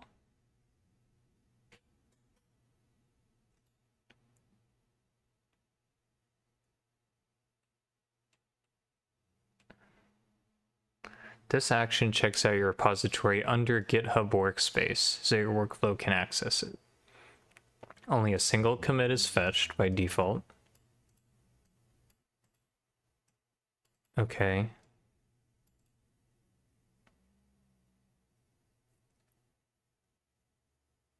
So the default repository to check out is github.repository. When checking out the repository that triggered a workflow, this defaults to the reference for that event. Okay, so it should be the latest. Did I included that file in a commit though? I'm pretty sure, so it's clearly there.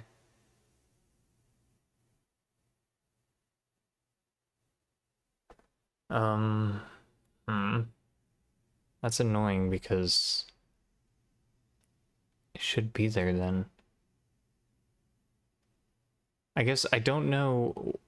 I needed to like show progress. Fetch depth. Number of commits to fetch.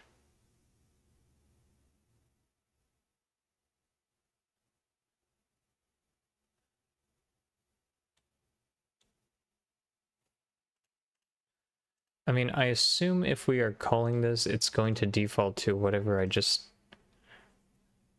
did, right?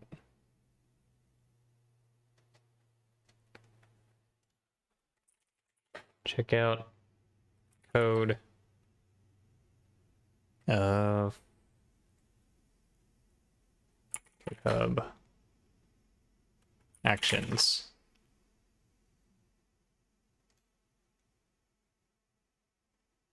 It will use the actions check out GitHub action with the ref something. This ref only refers to the GitHub action version. The uses statement refers to a GitHub action that's being used in steps. Selects an action to run as part of a step in your job. Okay. Yes. By default, checks only one commit. This action also persists in auth token. Okay. By default, clones your current repository, but you can also use this action to clone a different repository. Specify additional parameters.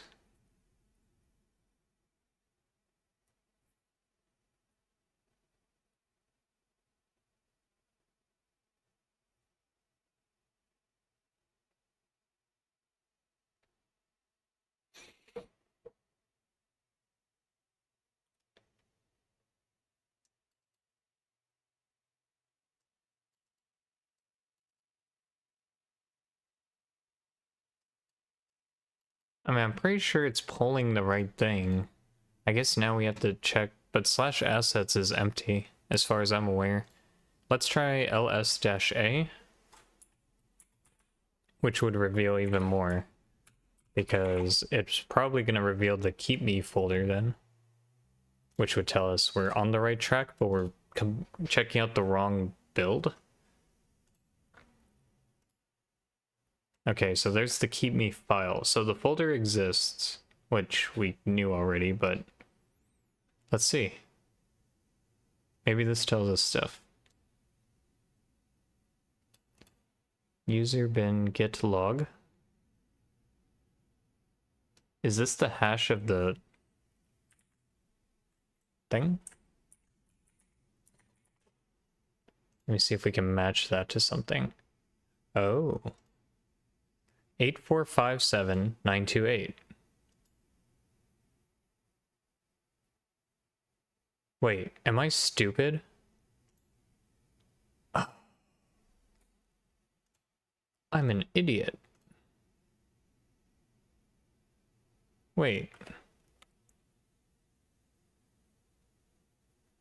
I'm testing this on the mass. I'm an idiot. Okay. Okay, well that explains that at least. Oi, master audio test. Okay. So let me back up here.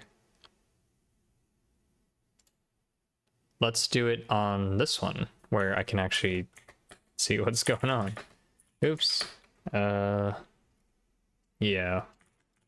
Assets. Now let's see if that works.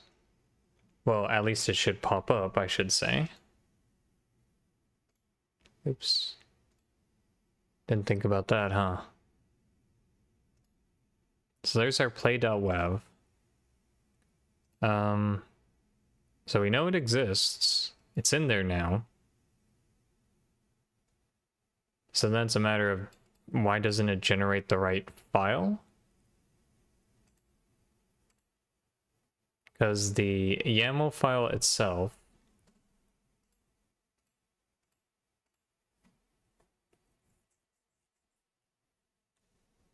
it moves everything in bin to web.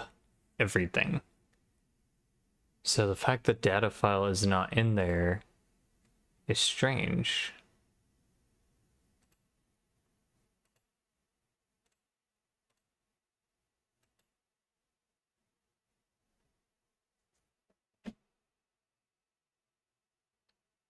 But it should have made one, is the thing.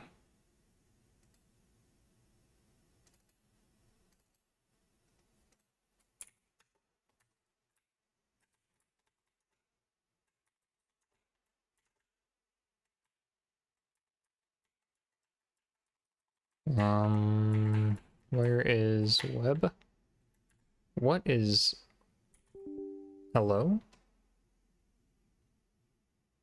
Is this like really old? Wow, that is really old. Yep, nothing. It did not generate it. For whatever reason.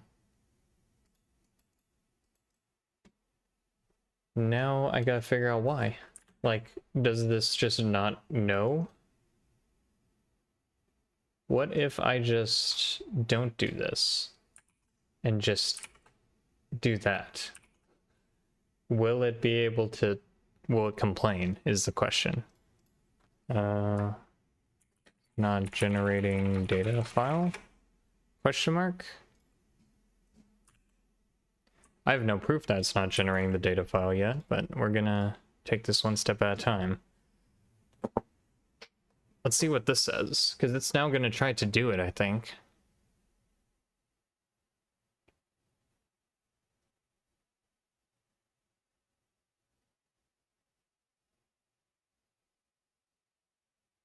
At least I hope it does.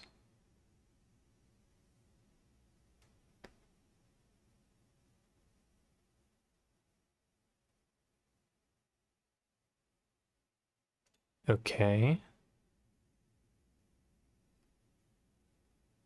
That looks right.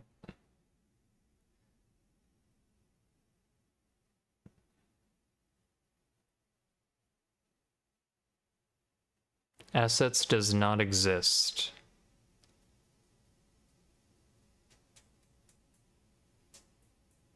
So now it's attempting it, but it says /assets at assets. Do I just not include the at assets part? Like, I don't know what that is, I guess.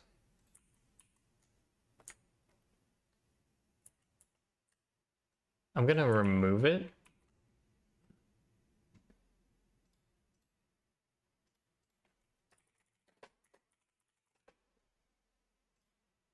What about for Adventures in Lestoria? How does that one work? Because I use CMake for that as well. What did I do for that one? Okay, so I definitely did it like this, but then I look here. Assets mscriptender bin/assets. Source data mscriptender. Is CMake sourceder /assets mscriptender. That's interesting.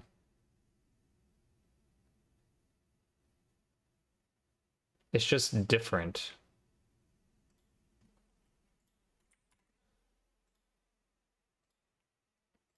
This one... Assets does not exist because it needs to go into the next folder.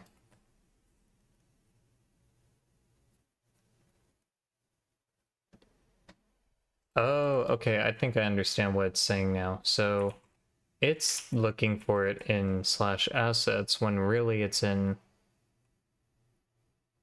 Eastern Star /assets. I think if I do that, that will fix it.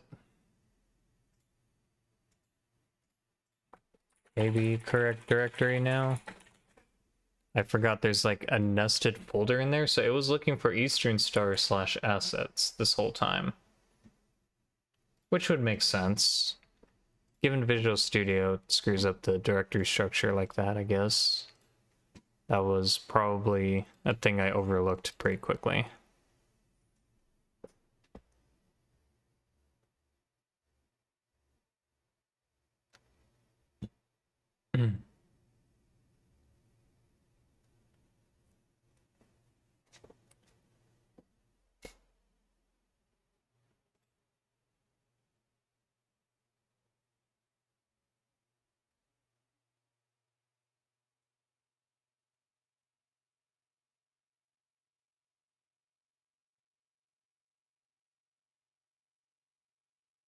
Okay, maybe it worked this time?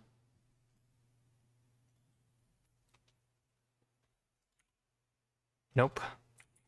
Same thing, right? Oh god. Index out of bounds. Well, that's new at least, I guess? Why are there so many indexes out of bounds? What is happening?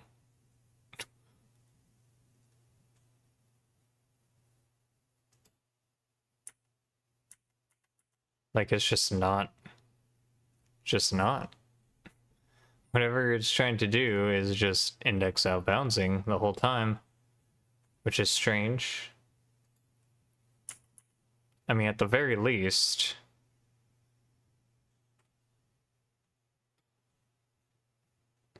stack overflow detected. You can try increasing stack size.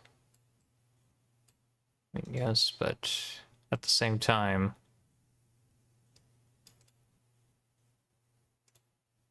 this shouldn't just be happening. Strange.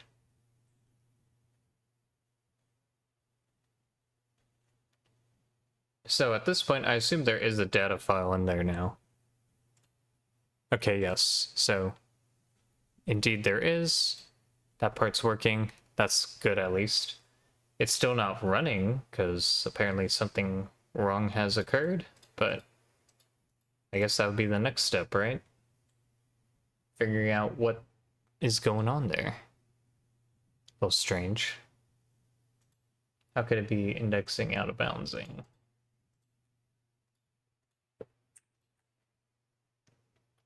I mean, we saw it in the draw function that it was doing some things, so maybe it was just when it was trying to play the sound specifically. Everything else was fine. I guess we can verify that by doing this.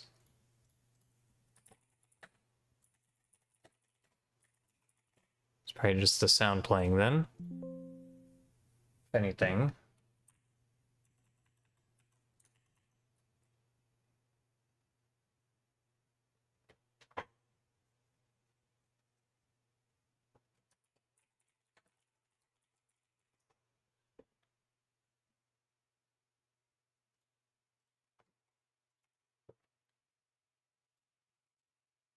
I don't think it's built yet.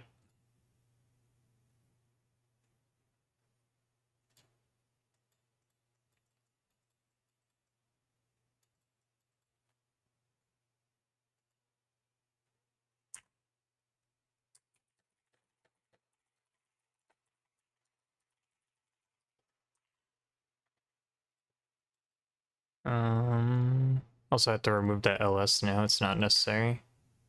That means everything else is fine, just actually playing it. Is it just the WAV file? Has this been tested? I mean, it works here. Has this been tested on Scriptin lately?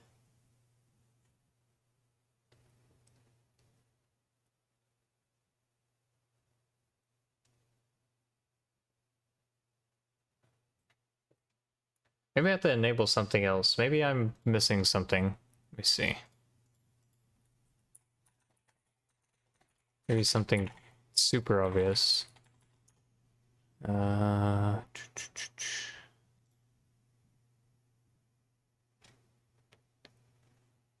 Building. From Scriptin, add this to the build command. This doubles the default stack size used by mscriptin. Without it, mscriptin runs out of stack space. Oh. For Linux, add LDL to the build command. I didn't know that. Maybe that's what we need then.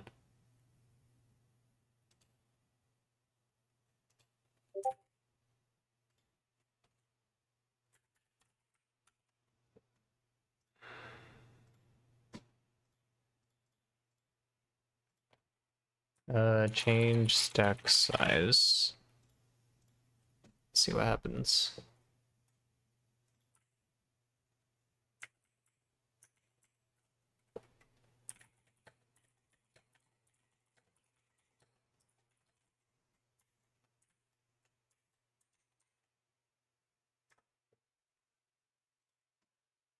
Dang it, I forgot to remove the stupid... Whatever. Let me just add that file in here, that way I don't have to keep pulling it up in the editor.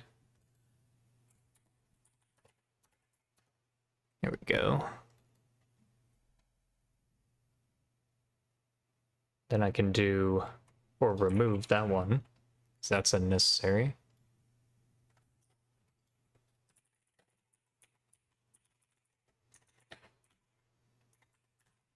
And then maybe we'll be good after that, because out of bounds just, it was trying to play and it kept spawning, so it definitely would be because of that.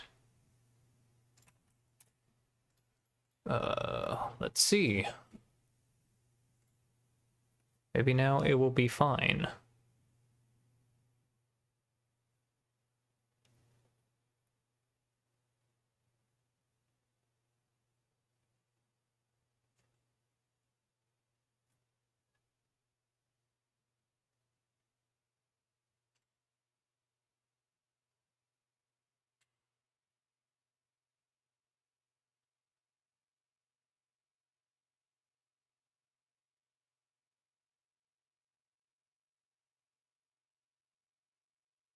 Okay.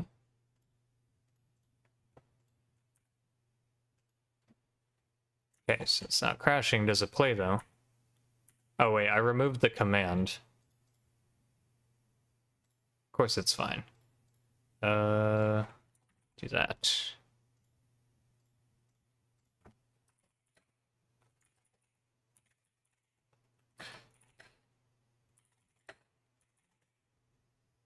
Dang it. I'm being stupid.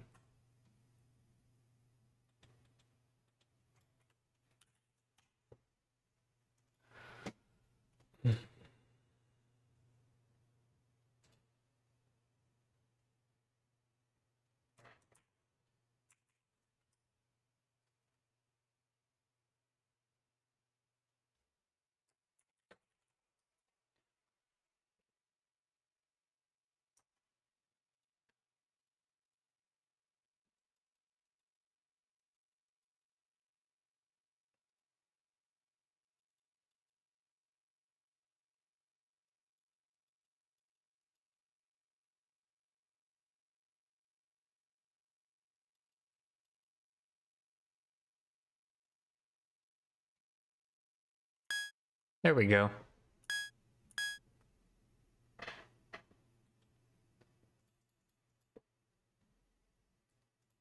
I wonder why it's that very specific number. It's just such a specific number. So strange. Okay, but at least we took care of that. Good. I don't actually know if I will include audio stuff going in, but I guess it's good to know that that works out that way. Yes. Okay. Everything's settled then. We'll go ahead and do a merge into master, and then from there... Well, actually, do I even care for... I think that was to determine if we needed STL2. So STL2 is needed if we do audio. If we don't need to do audio, we don't need STL2. I guess that's the verdict, right? In either case, we do have to update our CMake lists. So I guess I'm gonna go... We're gonna merge audio test into master, but only for the configuration stuff. Because we do have to fix the things. Resolve the conflict. Wait, that's an old message. But yes, we will do that, and then we're going to take out the audio line. We don't need to do that right now.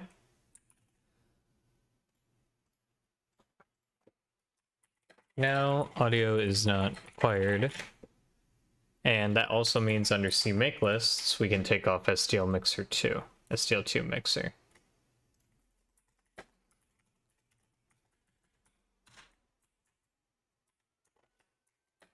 Use STL2 mixer if sound playing is required.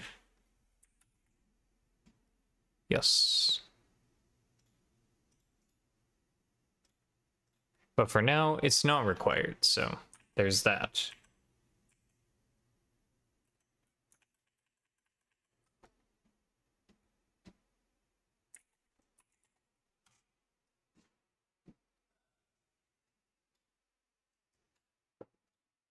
Went ahead and merged the rest anyway.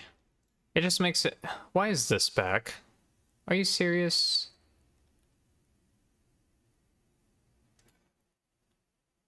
Is that just added later and they merged together? That's probably what it was, right? Boop. And boop.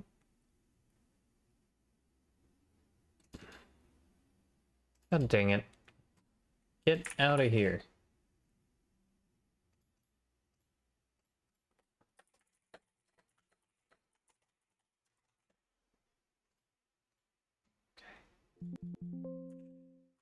Done. Fixed. But yeah, I should make this step quicker because it doesn't have to compile the STL2 mixer, which is really large, frankly. For now, anyway. So we can just build our project and be done.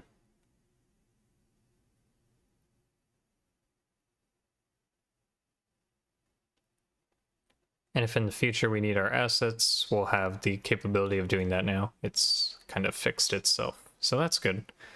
Making progress. All right. Good session. Did not expect to go into that with a bug. Figured out what was going on at least, fixed it up, and took care of the rest. According to Javid, he's going to be making a huge update to the Pixel game engine to put all the stuff in develop into main, which is good because that was one of the issues that did get addressed and just haven't seen it reach main yet, so looking forward to that. For those of you that tuned in, thanks for watching, hope you enjoyed. It's been a good coding session. Have a good one. Till next time.